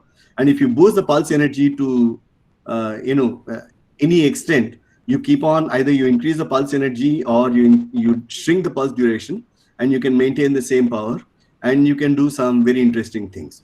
So the extreme is also because of the fact that it catches most atoms and molecules, or even the motions inside a solid. It really freezes the motion, meaning it is faster than the time scales that are used for typical motions inside atoms and inside molecules, certainly. And soon, I think we'll be able to do even faster than the processes inside atoms. So because of the fact that you can freeze it, you can actually see, you can catch systems totally off guard, and you can dump in huge amounts of energy into one part of the system while the other part of the system remains as if it's been untouched by the excitation. And so for a pulse like 100 terawatt power that you can produce in 30 femtoseconds, you focus it to an area of something like 10 microns or so, then you will have intensity which is 10 to the 19 watts per centimeter square. What does this mean will become obvious shortly. But again, I am reporting from the shores of the Arabian Sea like Lokesh, and there's a different picture. Please visit whenever you can and see our labs and see what we are doing, both in the high energy, the charged ion lab, and also the laser lab. And the lasers, the team that does most of the work, they're all here, young people, lots of young people. And I'm sure some of you from the CAMOST or from both the IIT and IISER can also participate with us in some of these experiments. You're welcome. And hopefully we can do something newer and better. So this is the laser that we have at TIFR. We have two such laser systems with high peak power. This is one of them. And this one produces peak power of 150 terawatts at 5 hertz. So these are complicated laser systems with several subsystems involved, but still not as complicated as the traditional high power systems that have been in existence for decades now. And the reason that these lasers have shrunk in size is because of the short duration that they use for producing this peak power. And the revolution in this obtaining this peak power was triggered by this Donna Strickland and Gerard Moreau. Donna was actually a PhD student of Gerard Moreau at Rochester when they struck up this idea, implemented from radar technology, adapted to the laser technology, and then unleashed a revolution in high power lasers. And Gerard Moreau, on a visit to TIFR in 2010, standing there with us, with me and colleagues. So to my right is M. Krishnamurthy, who has also been a major, driver of this work at TIFR, and then our students and colleagues. And so Gerard Moreau continues to work very actively. He's relentlessly pushing the field towards higher and higher peak intensities. So this sets a scale for what it means to have an intense light field. So if you compare with the electric field of a hydrogen atom, the 1s electron experiences 10 to the 9 volts per centimeter, and that converted to intensity becomes 10 to the 16 watts per centimeter square. But today in the lab, in a couple of labs probably, we can produce intensities which are 10 to the 22 watts per centimeter square. At TIFR, we can produce 10 to the 20. So we have beaten the Coulomb intensity by orders of magnitude, something like 1,000, 10,000, or even 1,000,000 times larger intensities we can produce. And so the Coulomb field has been exceeded by a factor of 1,000. So that's remarkable. It's never happened in the in the history of experimental science that we can overwhelm the fields inside matter with such monstrous in such a dramatic fashion. So this is an example of what happens when light interacts with, for example, it's not a single atom or a molecule, but a solid where there are lots of atoms are there, and with the electronic clouds. So suppose you bring in a laser pulse and it ionizes, invariably it ionizes all the atoms in the focal volume. It heats them up, and it also heats some of them to extraordinarily large velocities, extraordinarily large energies. So typically the plasma temperatures, the bulk plasma temperatures that you can produce will be of the order of 10 to 100 eV or hundreds of eV, depending on the intensity. And some of these electrons which have been ionized can be given energies as large as billions of electron volts. So the light photon of 1 eV now starts producing particles which are millions of electron volts. And this quite in contrast to what you can do with accelerators, where you come with a very highly high energy particle, and then you transfer certain energy, which is a small fraction of the particle energy itself. Here, the particle energy is very small, but you can couple huge amounts of energy to the excited system, the particles in the excited system. And so this is one snapshot that hopefully you'll carry with you, that if you have a high intensity laser above 10 to the 18 watts per centimeter square, and you impinge it on a system, it could be a gaseous cluster, it could be a solid, it could be a droplet, anything that you can think of, then you do almost all sorts of physics. Firstly, you have a very high state of excitation. Obviously, plasma is formed, but the plasma is not the normal plasma that you encounter when you're doing solid state processing for making films and so on and so forth in a condensed matter lab. But this is extremely high energy, high energy density plasma. So it has high density of particles. It also has high temperatures. And in this little piece of matter that's been excited, you can have atomic physics of exotic atomic physics happening. You can have solid state physics, which is happening, which is unheard of in normal circumstances. You can, of course, have plasma physics. You can have particle acceleration happening to millions of electron volts. So you can think of, how particles are getting such large excitation here. And the particles actually stream into the solid, lots of them at high densities, at relativistic velocities. So you have currents which are giant in nature. You can have mega ampere current pulses. You can have current densities which are trillions of amperes per centimeter square. So they can produce extraordinarily large magnetic fields. And this excitation can now produce high energy protons from the rear surface or the front surface, from the molecules which are absorbed there. It can also produce fusion reactions. And the fusion reactions can then give you neutrons if you have appropriate materials. For example, if you have a deuterium there, then you can produce fusion from the deuterium ions there, deuterium nuclei. And then you can, the gamma rays that are produced by Bremsstrahlung from here can then break up into electron-positron pairs. So you can have a positron production from there. And X-rays, gamma rays are obvious from the Bremsstrahlung and from several coherent emissions that happen from here.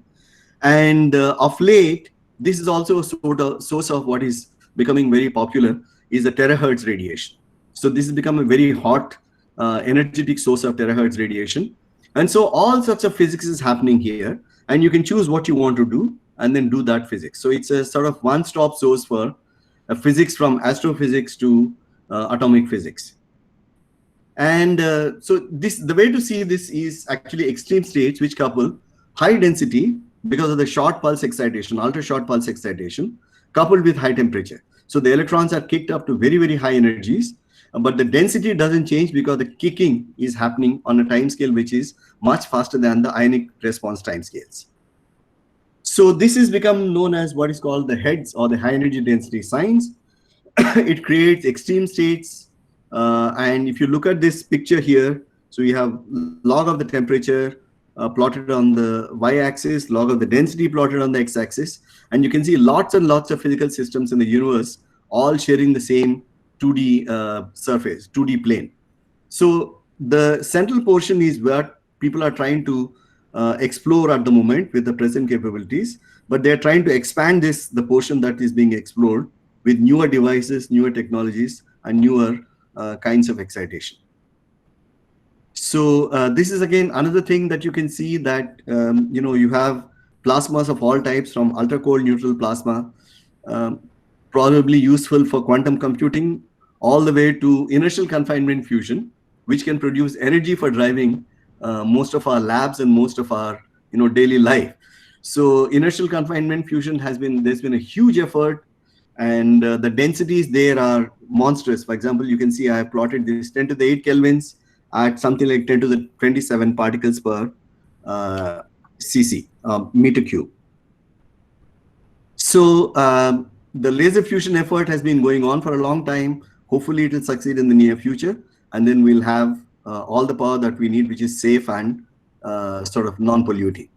So the TFR group has pushed lots of these things. I will not get into any of the details except one or two. And I just want to show you that the rich physics that you can do with a tabletop laser like this, it's just really fantastic. You can look at giant magnetic fields which are produced, as I told you, only in this context on the Earth.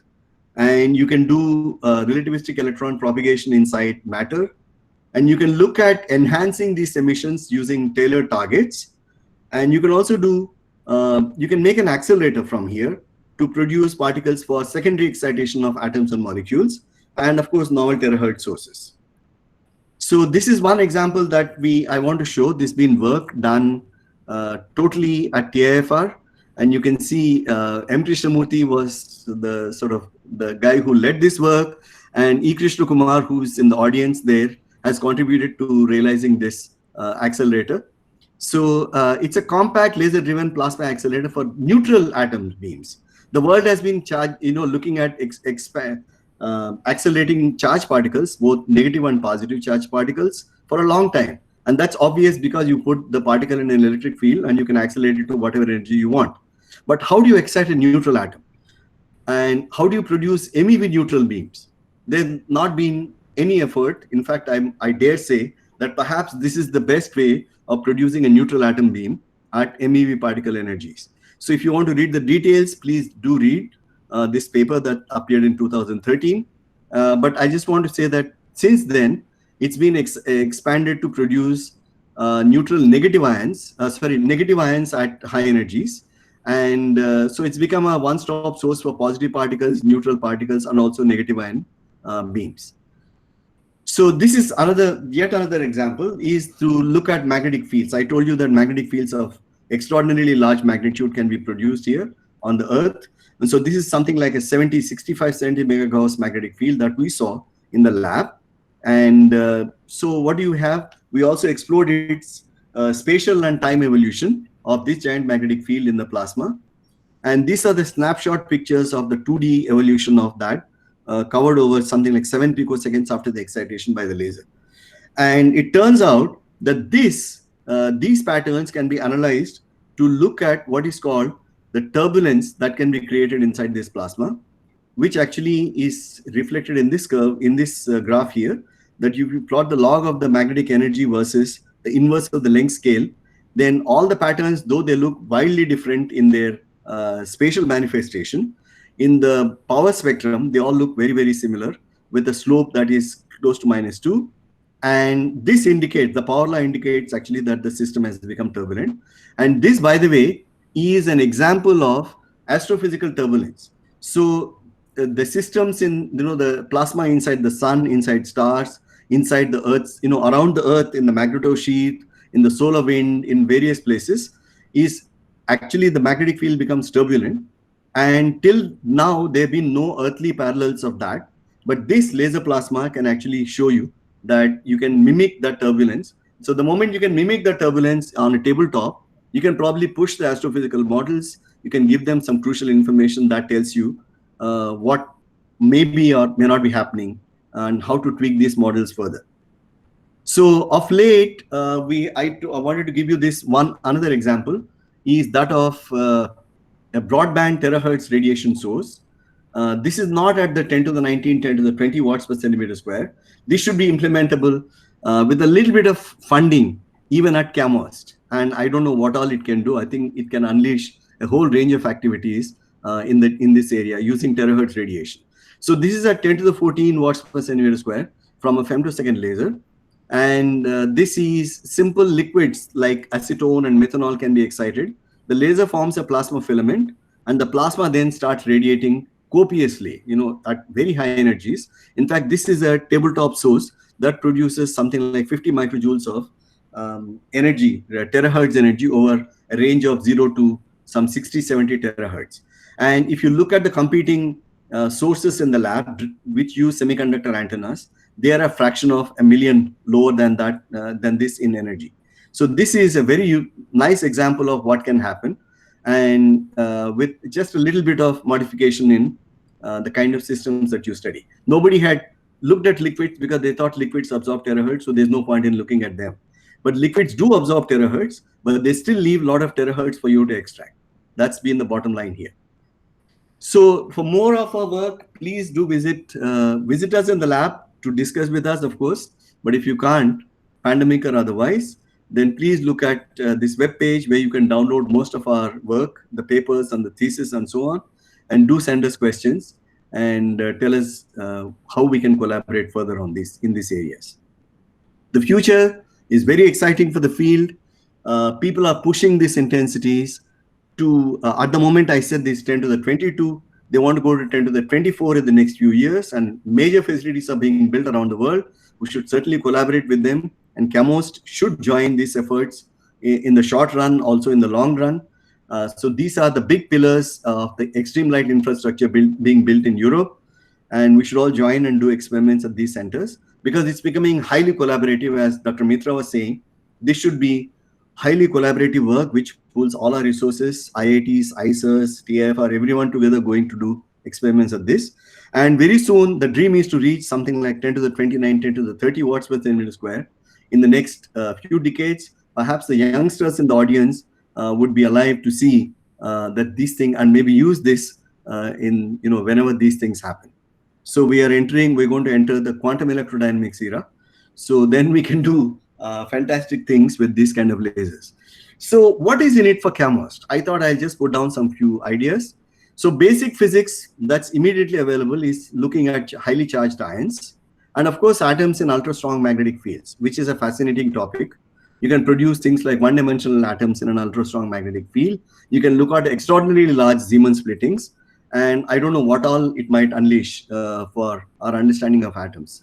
And the secondary sources that I hinted, beams of relativistic electrons, fast ions, X-rays, can be used for basic studies. They can also be used for imaging, ultra-fast dynamic studies, material modification, what have you. Then time domain.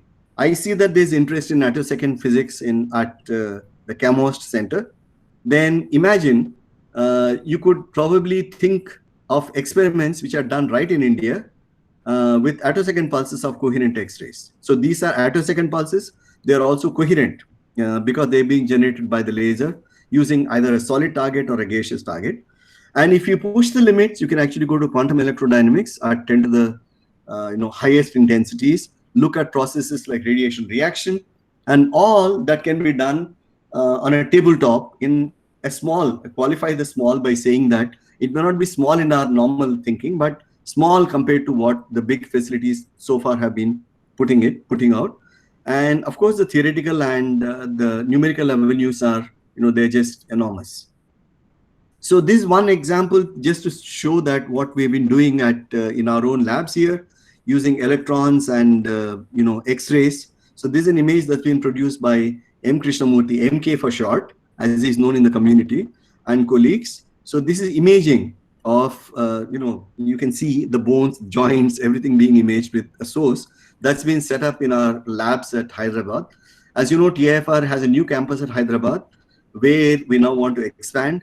And so this has been one of the very preliminary experiments with very, very highly impressive results. So at Hyderabad, we want to now do big things, which we can't do in Colaba because of lack of space here. And we want to look, we are setting up in the process of setting up a petawatt laser, which should give us something like 10 to the 20, and with good conditions, 10 to the 21 watts per centimeter square, perhaps. And with that, we should be able to do astrophysics. We should be able to drive particles to extremely large velocities. And we should be able to do warm condensed matter where there's a huge amount of effort to be explored. We don't understand warm condensed matter because the ion correlations and the ion potentials become extremely important. It's not a plasma state at all. So it's a system that we don't have any models for yet, reliable models. And we also want to get into futuristic particle physics areas. So this is one place, and Hyderabad is not too far from Tirupati, right? So it should promote lots and lots of near neighbor interaction. And hopefully there'll be lots of exchanges between the places. And in fact, I think the CAMOST idea is a terrific idea because it's for the first time that the atomic molecular optical sciences they've been thought about for a long time as one unit that can bring lots of benefits if people put their heads together. Finally, it's happened. And I think we should all exploit this. We should thank Professor Deshmukh for all his efforts over the years and everybody that has contributed to making these things happen. And I was just about to say Professor Ganesh has been known to remove hurdles in more ways than one. And as Lokesh said, when Ganesh and Satyanarayana meet, I guess the possibilities are limitless. Thank you very much for your attention to this talk. Thank you very much, Ravindra Kumar. Very fascinating talk, and for pointing out the very exciting opportunities which are coming up, which I'm sure the young scientists in the audience will take a full advantage of. Is there a question from anyone? Sir, may I ask? Hello, yes, sir. yes, please. Yeah, so this is Ritesh from IIT Tirupati. Sir, if you could briefly tell us the influence of this pulse duration on plasma properties, like especially the temporal and spatial.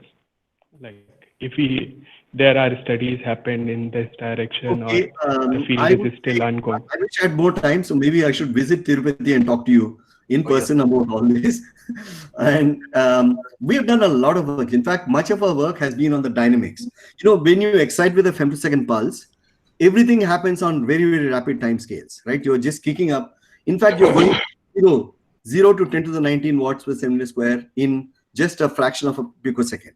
And that's truly astounding. Nobody has done that before. But so it goes to several states of evolution. And we have captured, even in the plasma state, if you look up our papers on our website, you will see that we've been obsessed with looking at as they happen, where they happen. So as they happen is on ultra-fast time scales, and where they happen is which part of the plasma is actually bubbling out, which part of plasma the magnetic field is behaving in a certain way, and so on. So that's been our USP. And I would urge you to maybe just look at those papers, and then we can have probably a meaningful discussion. So there's been lots of work, not just other labs too in the world, but it turns out that the big labs have been focusing on the big questions, so leaving many small interesting questions for us. So it's one thing where even CAMOST can probably make a very important contribution. So the ultrafast dynamics is certainly very, very important. Thank you so much, sir. I surely look at it. Please look up, yeah. Thank you. We have had excellent talks by Lokesh, Aditi, and Ravindra Kumar, and we are slightly behind the schedule, but what is important is it is to recognize that the primary inspiration for CAMOST comes from the young scientists at IIT Tirupati and IISER Tirupati.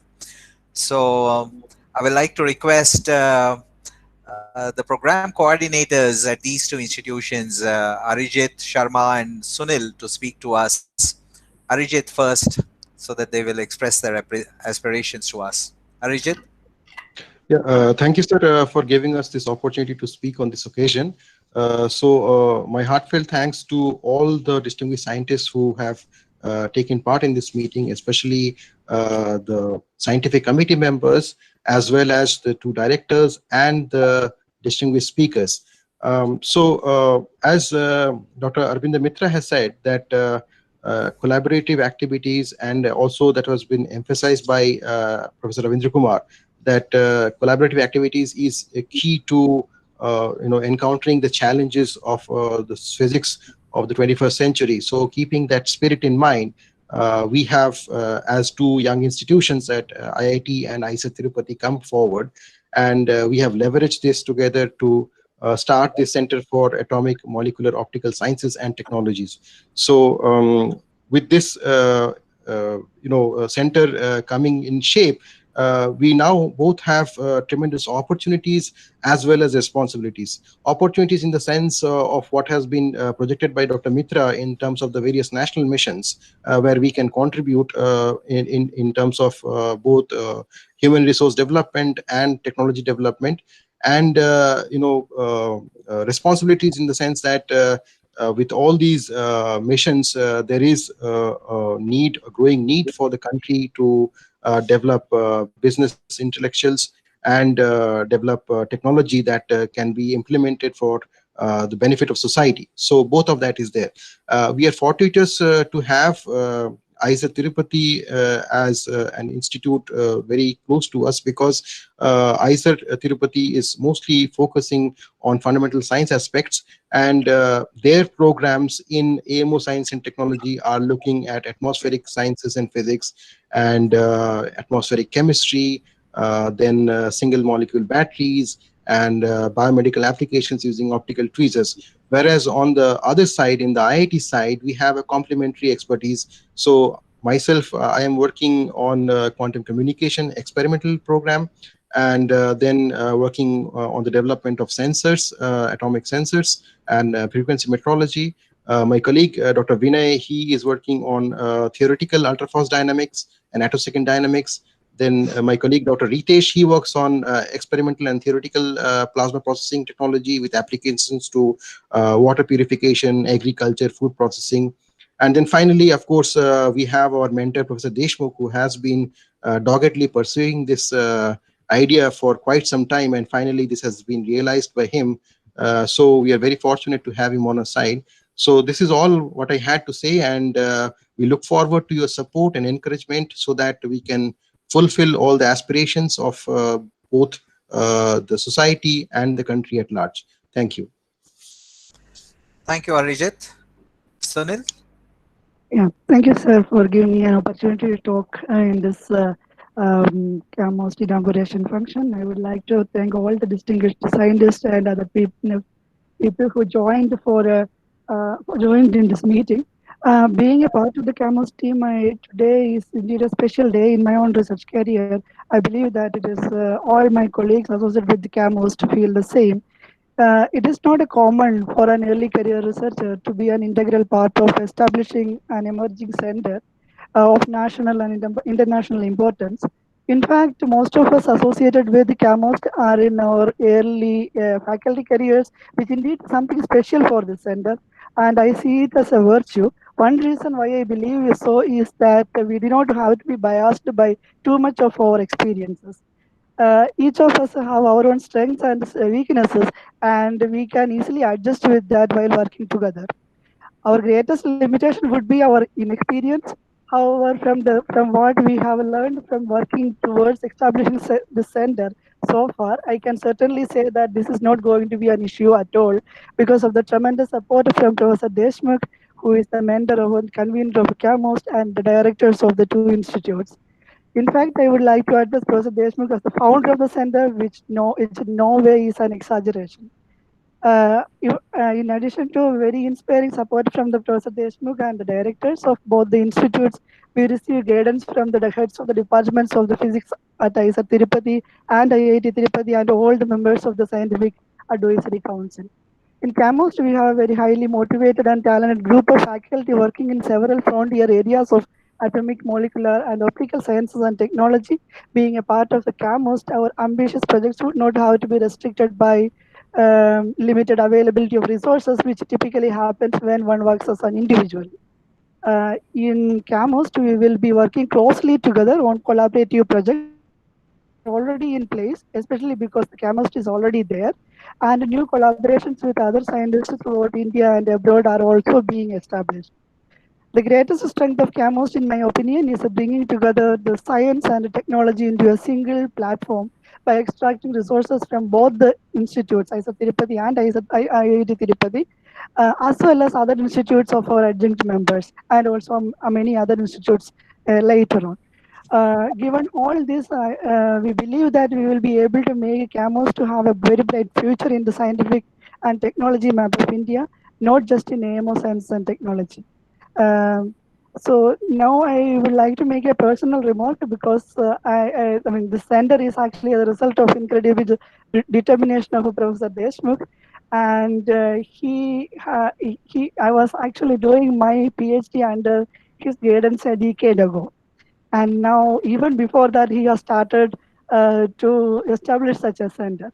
And now I am personally privileged to be an integral part of the team. This in turn benefits a lot of young researchers from IISER Tirupati, IIT Tirupati, and many other institutes who start off their early careers with so much of support from the community. I do not have any doubt that establishing CAMOST is going to be a huge boost for our scientific research and technology developments in India. Thank you. Thank you both, Arijit and Sunil. As it was mentioned earlier, CAMOST aspires to be a national resource, and even here at Tirupati means it benefits not only from the AMO scientists, but we have a very good group in condensed matter physics, and there are other experts in other centers. Some of them even participated in our meeting last year when which really nucleated the formation of CAMOST. So there are a number of adjunct members of CAMOST from various other institutions. I will request some of them to share their remarks. So Dr. Kaushik Saha from IIT Dharwad first. Kaushik. Thank you, Professor Deshmukh, and very good evening to all. It is indeed very heartening to see that CAMOST has taken shape. Such a center is a need of the hour for the AMO physics community to be able to address frontier problems in AMO physics. If we look globally, scientists and researchers are coming together to be able to address new problems and challenges of 21st century. CAMOST, I feel, will give us this platform where collaboration will drive the AMO physics research in India. For a faculty like myself, coming from a young institute, it presents a unique opportunity to do collaborative research and to be able to pool our resources and expertise, which in turn would enable us to address bigger problems and also create impactful research. I look forward to work with my colleagues at IIT Tirupati and IISER Tirupati, and also for my colleagues from other places under the aegis of this center. Before I end, I wish to congratulate Professor Deshmukh and the entire team at IIT and IISER Tirupati for their efforts in bringing up this center. Thank you. Thank you, Kaushik. Amongst the several institutions which have already established a connection with CAMOST at Tirupati, we also have IIT Patna, and Dr. Jobin Jose will talk to us from IIT Patna. Jobin? Thank you. Am I audible, sir? Yes, go ahead, Jobin. Okay. Yeah, dignitaries on the virtual stage, chief guest of the event, Dr. Arabinda Mitra, Scientific Secretary, Office of the Principal Scientific Advisor, Professor K. N. Satyanarayana, Director of IIT Tirupati, Professor K. N. Ganesh, Director IISER Tirupati, Professor P.C. Deshmukh, Mentor and Convener of CAMOST, and distinguished speakers of the event, and all others who are assembled in the virtual platform. First of all, greetings from IIT Patna. It's an exciting moment for all of us since the Center of Atomic and Molecular Optical Science and Technologies is officially inaugurated. I'm extremely delighted, of course, to be part of the same. As we are knowing, members of the CAMOST are leaders or part of research groups working in the frontier theoretical and experimental AMO physics and technologies. That is why multiple thrust areas to cover the frontier fields of AMO of science have already been identified. One of the major objectives, as I was going through the flyer of the CAMOST, that it is to facilitate exchange of information through collaborative research activities. Certainly, we do collaborate, but under the umbrella of the CAMOST, our collaborations will get more exposure, and the collaborative research will gain extra momentum. I'm sure about it. To further fulfill this objective, symposia, conferences, public talks, etc. can be arranged, and I'm sure these are few among the action plans of the center. I look forward to contribute in the discussions and collaborations in the center, and I wish best wishes to all the interviewers of CAMOST. Lastly, I should thank the organizers and coordinators of the center, especially Professor P.C. Deshmukh, who pursued this challenge, who visualized the center and executed implanting. Thank you so much. Thank you very much, Jobin. The Physical Research Laboratory at Ahmedabad has played a very important role in developing atomic, molecular, and optical sciences, and they have scientists at this laboratory have made a huge contribution to AMO science in India. We have with us Dr. Rajesh Kushawaha from Physical Research Laboratory, and I invite Rajesh to share his remarks with us. Rajesh? Yeah. Professor Deshmukh, Professor Satyanarayana, Professor Ganesh, and Professor Mitra, I salute you and salute for your visionary leadership that you have made this platform, which is not less than a breakthrough for a young researcher who are joined in many IIT, university, and other national institutes. Young researchers and scientists join there, they are seeking a kind of facility or research opportunity, and it's very challenging in the beginning to have to start some research lab. Such a kind of center has been, I mean, to study such center is already in discussion since almost 1 decade. In every conferences, in the plenary discussion, there was a discussion on the need of the center based on the, I mean, the requirements for the upcoming technology. For example, already Professor Arabinda Kumar mentioned that auto-second science, Terahertz and other, even the national mission on the quantum technology that is coming up. So to grab that, to understand and develop the technology, we should have a foundation. And this discussion was going on since many years, but it was not possible to realize, although the effort of Professor Deshmukh was huge. I mean, he was trying and he has attempted many times. I thank to Professor Narayana again and Ganeshan and Deshmukh that they have actually come together. See, this is a kind of a facility that giving to an opportunity to all of us to work on the frontier topic of atomic and molecular physics and develop technology. So with this, I will thank again. Thank you very much, Rajesh. As was mentioned earlier, we have a very distinguished senior scientist to guide us, and some of them are able to participate in the meeting today. I will request first Professor John Costello from the Dublin City University to share remarks with us. John?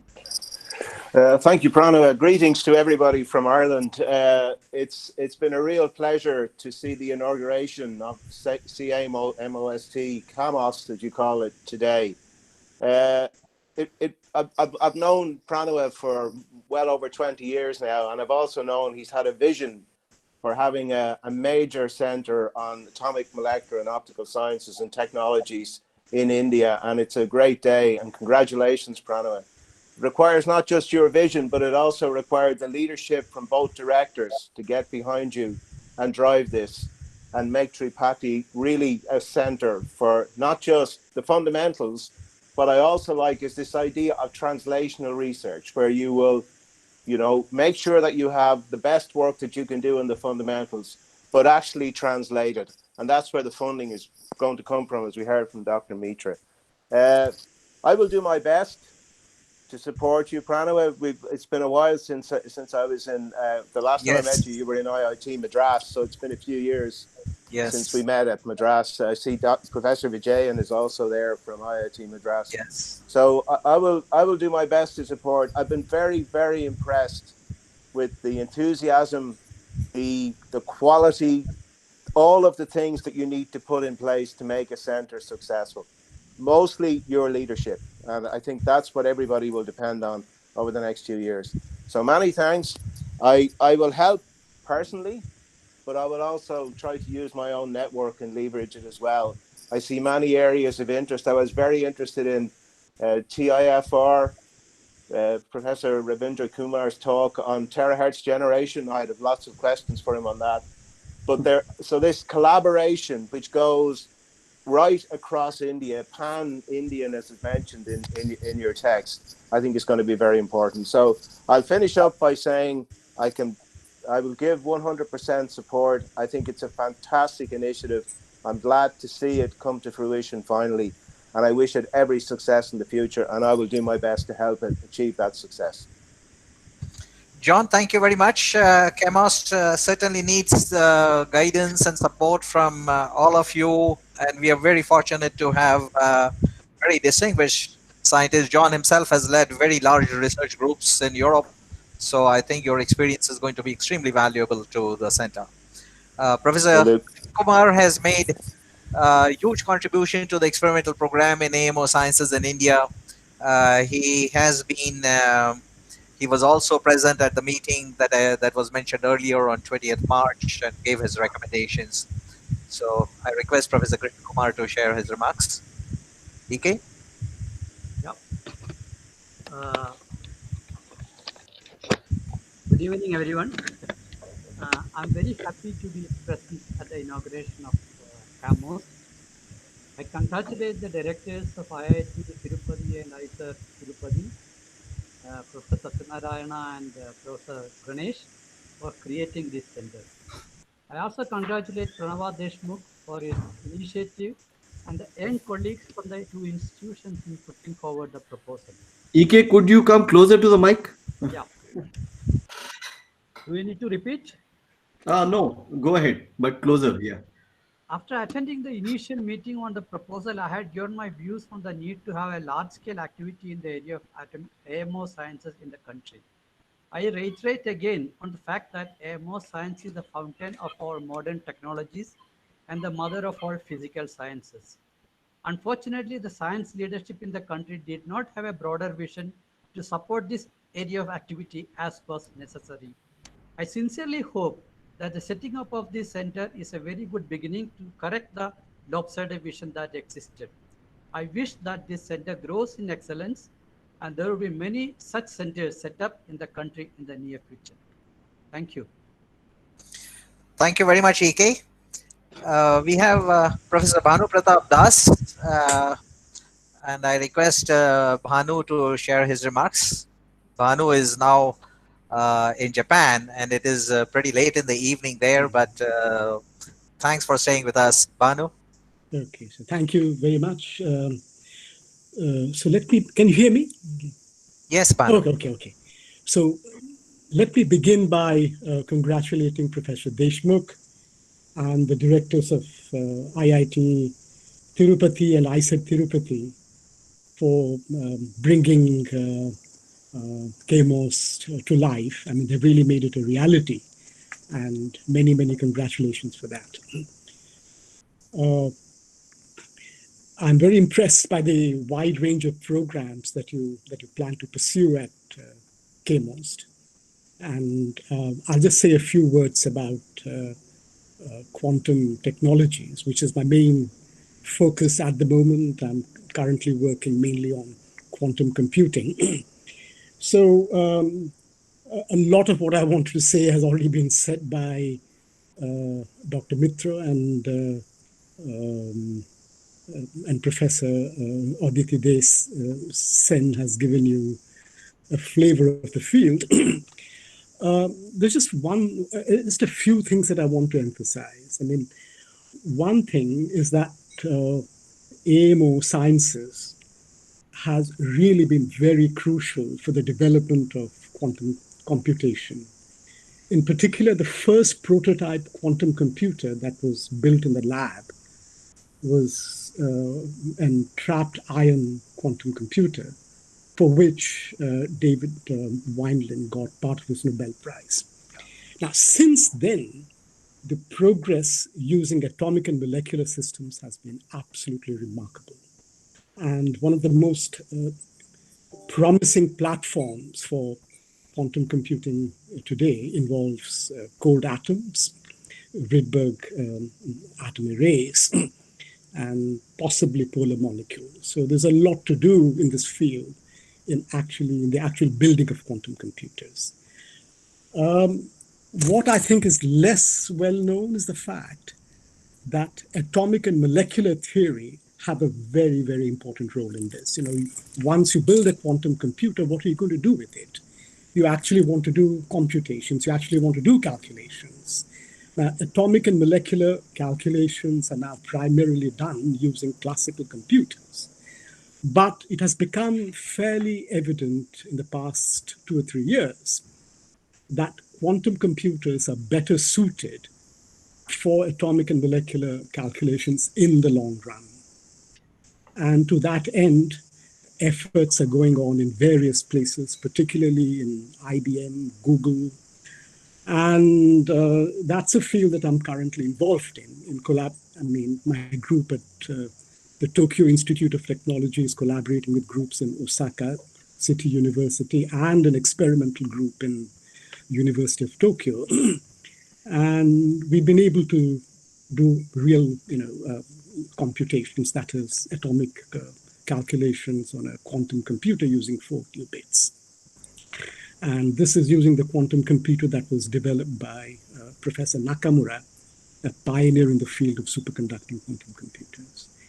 And, it looks possible that we can do calculations using a 20-qubit real quantum computer in the next few years. So who knows? I mean, it might be possible to achieve quantum supremacy through AMO systems. And I do feel that, CAMOST would really engage itself in different aspects of quantum technologies, quantum information, communication, and in particular, quantum computing, I think, could be a very fruitful area because there are people in India who have plenty of experience in both atomic and molecular many-body theory. So with these few words, I'll end, and I congratulate again Professor Deshmukh and his colleagues and the directors of IIT and IISER Tirupati, and my very best wishes to all of you in the future. Thank you. Thank you very much, Bhanu. This meeting time has taken over your dinner time, and likewise the lunch time for Professor Roland Wester, who is with the universities of Heidelberg as well as the Innsbruck Research Center. And there are a good number of experimental physicists in India who have worked with Professor Wester. May I request Professor Wester to share your remarks? Professor Wester? Yes, thank you. Thank you very much, Professor Deshmukh, and warm greetings to all the members of COST and all of you, your distinguished colleagues in India and all over. It's my pleasure, and it has been really my pleasure to be part of this inauguration and to see all these activities that have been established, and seeing that atomic, molecular, and optical physics is so deeply rooted in fundamental physics, but at the same time so important for many applications in both in the basic sciences. Topics close to my heart are, for example, astrochemistry and the astrophysics of the interstellar medium, but also so important for many technical applications. We've seen laser applications before in the talks, and there are numerous others in quantum physics, for example, as was mentioned just before. From that point of view, it's so important to create collaborations within the AMO topics and also from AMO physics to other disciplines in nearby areas. That such an initiative as CAMOST is coming to be is really important to develop AMO physics further and to apply it to many other areas of science. And so in this respect, I very much congratulate you to having established this and for the foundation of CAMOST. And I very much look forward to seeing CAMOST flourish in the coming years and to many successes that will come out of it. And I also look forward to interacting with you more and more over the next years, and also maybe to come back to India at some point and visit.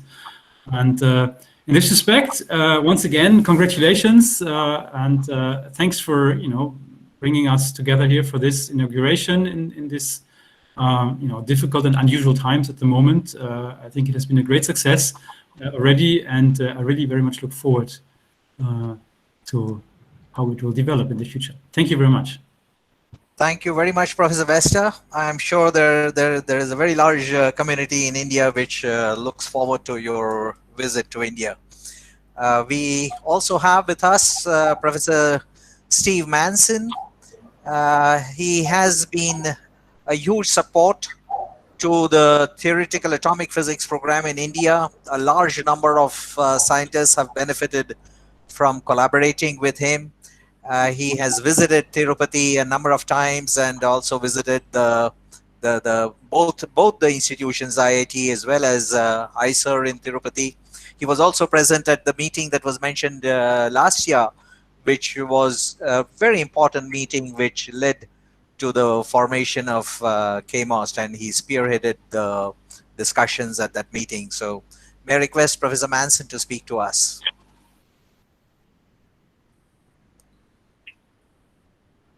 Professor Manson, I noticed that he had logged in. Steve?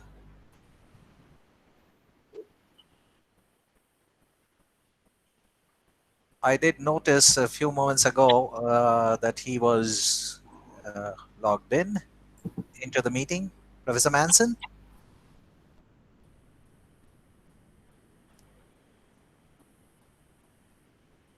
It seems that he may be having some connection problem.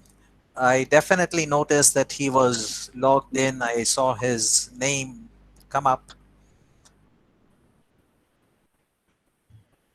Oh, there he is. Professor Manson? Steve?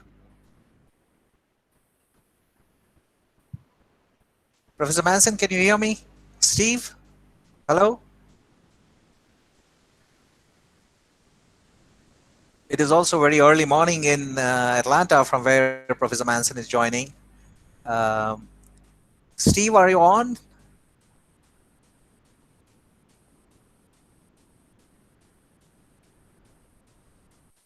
I saw his name just a few moments ago again. Yeah, it's there, Pranav. It looks as if his microphone icon disappeared. Okay. Steve, is your microphone unmuted?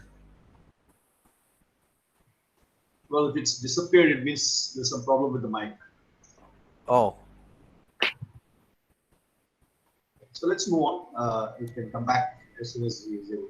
Yeah, we are actually toward the end of the program, and you know, we have.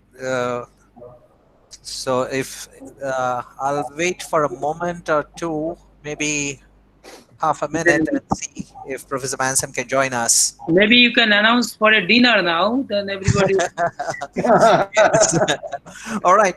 So let me mention that all the other colleagues at IIT and IISER have contributed in a big way, directly or indirectly, and they include other physicists, chemists, and other colleagues in both the institutions, and also in particular the head of the Department of Physics at IIT Tirupati, Dr. Koteshwar Rao, and the department chair, Professor Ambika at IISER.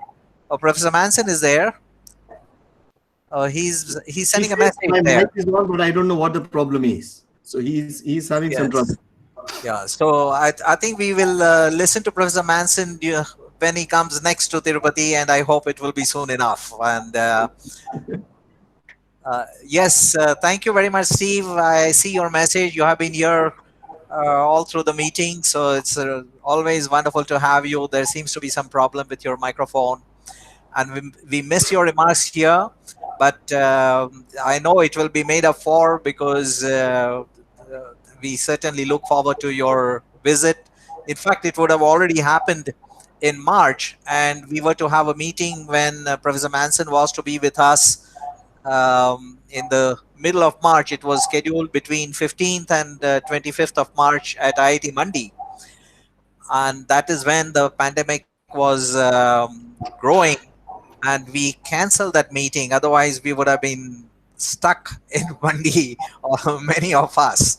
So, Steve, we will listen to your talk at the earliest opportunity. I want to especially thank Dr. Koteshwar Rao and Professor Ambika as representatives of the entire faculty members at both the institutions, who have helped us in very many ways. And I request Professor Ambika to speak to us on behalf of all of them and propose a vote of thanks. Professor Ambika. Okay, good evening to all of you. Directors of the Twin Institutes, Professor Ganesh and Professor Satyanarayana, Professor Deshmukh, Professor Safwan, expert members of the Scientific Advisory Council, adjunct members, principal investigators of the center, faculty colleagues, scientists, and students. It's my pleasant duty today to propose the vote of thanks in this very elegant e-session, the inauguration of the Center for Atomic, Molecular, and Optical Sciences and Technologies, CAMOST. It's a joint initiative of IISER Tirupati and IIT Tirupati. Dr. Arabinda Mitra, Scientific Secretary in the Office of the Principal Scientific Advisor, Government of India, was with us today as our chief guest. As part of the inaugural ceremony, he has e-released the center brochure and the video. He had to leave a little early due to some prior commitments. On behalf of all of us joining on this e-session, I extend our thanks and appreciation to him for sparing his time with us today and honoring us by inaugurating the center. At the very outset, I would like to thank the directors of both participating institutes, Professor Ganesh and Professor Satyanarayana. Without their guidance, support, CAMOST would not have been established. At every stage in its development and discussions, they have provided encouragement and appropriate mentoring. On behalf of all of us here, many, many thanks to both of you. The mentor and convener of the center is Professor Pranav Deshmukh, a well-established scientist in the area of atomic and molecular physics. He has been working on the idea of the center from the very beginning, very enthusiastic in taking it through the various required stages, untiringly letting it get across all the hurdles on the way to reach this day, to make this center a reality. Congrats to you, sir. And I am sure under your leadership, the center will go a long way and reach its goals. We all thank you with a big round of applause for your initiative and enthusiasm. We have brief but informative talks from 4 guest speakers today. Professor C.P. Safwan from IISc New Delhi, who briefed us on the origin of the center. Professor Lokesh Trivedi from TFR, Professor Aditi Sende from HRI, and Professor Ravindra Kumar from TFR. They gave very interesting talks on the thrust areas in this field. On behalf of all of us, I thank you all for being with us today and for the very interesting talks. The Scientific Advisory Council of the Center constitutes 10 experts. I thank all of them for giving proper directions and guidance in establishing this center. Among them, the following members, Professor John Costello, Professor Krishna Kumar, Professor Bhanu Prasad Das, Professor Wester, and Professor Manson were with us. And special thanks to them for their very helpful remarks on this occasion. And also thanks once again to Professor Dilip Angom, Professor Krishna Kumar, Professor Safwan, and Professor Manson for their contribution in one of the first meetings, which was mentioned again and again here, that happened on 20th March 2019. Their specific recommendations in that meeting helped us to constitute the required framework that finally led to be the formation of the center. In addition, the center is lucky to have a very good group of scientists from this area as adjunct members. Among them, Dr. Kaushik Saha from IIT Dharwad, Dr. Jobin Jose from IIT Patna, Dr. Rajesh Kushavahar from PRL. They are with us now, and they have expressed their aspirations in this meeting. I thank you all for your time and involvement with the center. Well, the heart and soul of the center is, of course, the principal investigators, the PIs, our young and enthusiastic scientists. So they actually constitute the center and will take it forward along the lines of its proposed objectives. The PIs include 10 faculty members from IIT Tirupati and 5 from IISER Tirupati. Among them, I would like to specially mention Dr. Arijit Sharma and Dr. Sunil Kumar, who talked to us briefly today as program coordinators representing both institutions, and Professor Kodeshwar Rao, Chair of Physics, IIT. I thank you all for your active participation and wish you all the very best in your research activities as part of the center. This beautiful video documentary on CAMOST that we all watch now is produced by Sri Kannan Krishnamurthy from NPTEL IIT Chennai. I thank him for the time and the efforts that he has put in, and all the others who collected and provided the material for the video within such a short time. Now, the academic leadership at both institutes, IIT Tirupati and IISER Tirupati, the deans and chairs and the administrative leadership, especially members of the board of governors of both the institutes, need special mention, and they are acknowledged greatly for their generous support here. And as mentioned earlier, many faculty and staff at IIT and IISER have helped in conducting the various conferences and meetings prior to this inauguration today. It's difficult to list all the names, but on behalf of the center, I thank all of them for their support at various stages. For organizing today's function, the admin and IT sections at IISER and IIT have been a great help. On behalf of all of us, I thank all of them, especially Shrikant, Ravi, Arun, and Devi Prasanthi for their technical support for this function. I wish the center all the very best. As a joint initiative of two premier institutes in Tirupati, it had an excellent start. Thank you all. Thank you, Professor Ambika. I noticed from the conversation in the chat box that it was suggested that Professor Manson leaves the meeting and rejoins if he could. But I noticed that he left the meeting, but I have not noticed that he has rejoined. So, I have. Oh yeah, wonderful. Yes, Steve, you're on. So you can actually hear me now? Yes, absolutely. Please go ahead. We do not see you. We do not see you, but we hear you. So please, wonderful to have you with us, Steve. It says my camera is on, but it said that for a long time anyway. I'm honored to be here. I'm delighted that this has finally come off. I've been involved with atomic physics in India for a little bit more than 30 years now, and I've watched it grow. And a crucial thing that has been mentioned time and time again during this meeting is the idea of collaboration. You know, I embody it. I have collaborated with many of you, as you know, over the years, and I find that far from being nurturing, I have been nurtured by this. It has helped me enormously to have collaborated with so many of you. Now, this formation of this center is merely a how shall I put it, a recognition of what is going on in India and a focus. And one of the nicest things about physics is it doesn't matter who says it. What matters is what's right. There is, well, I shouldn't say no politics, but there's relatively little politics in science, particularly in physics. And I like that very much. I remember years ago when I sent a manuscript to my former postdoc advisor, Ugo Fano. Some of you might have known him.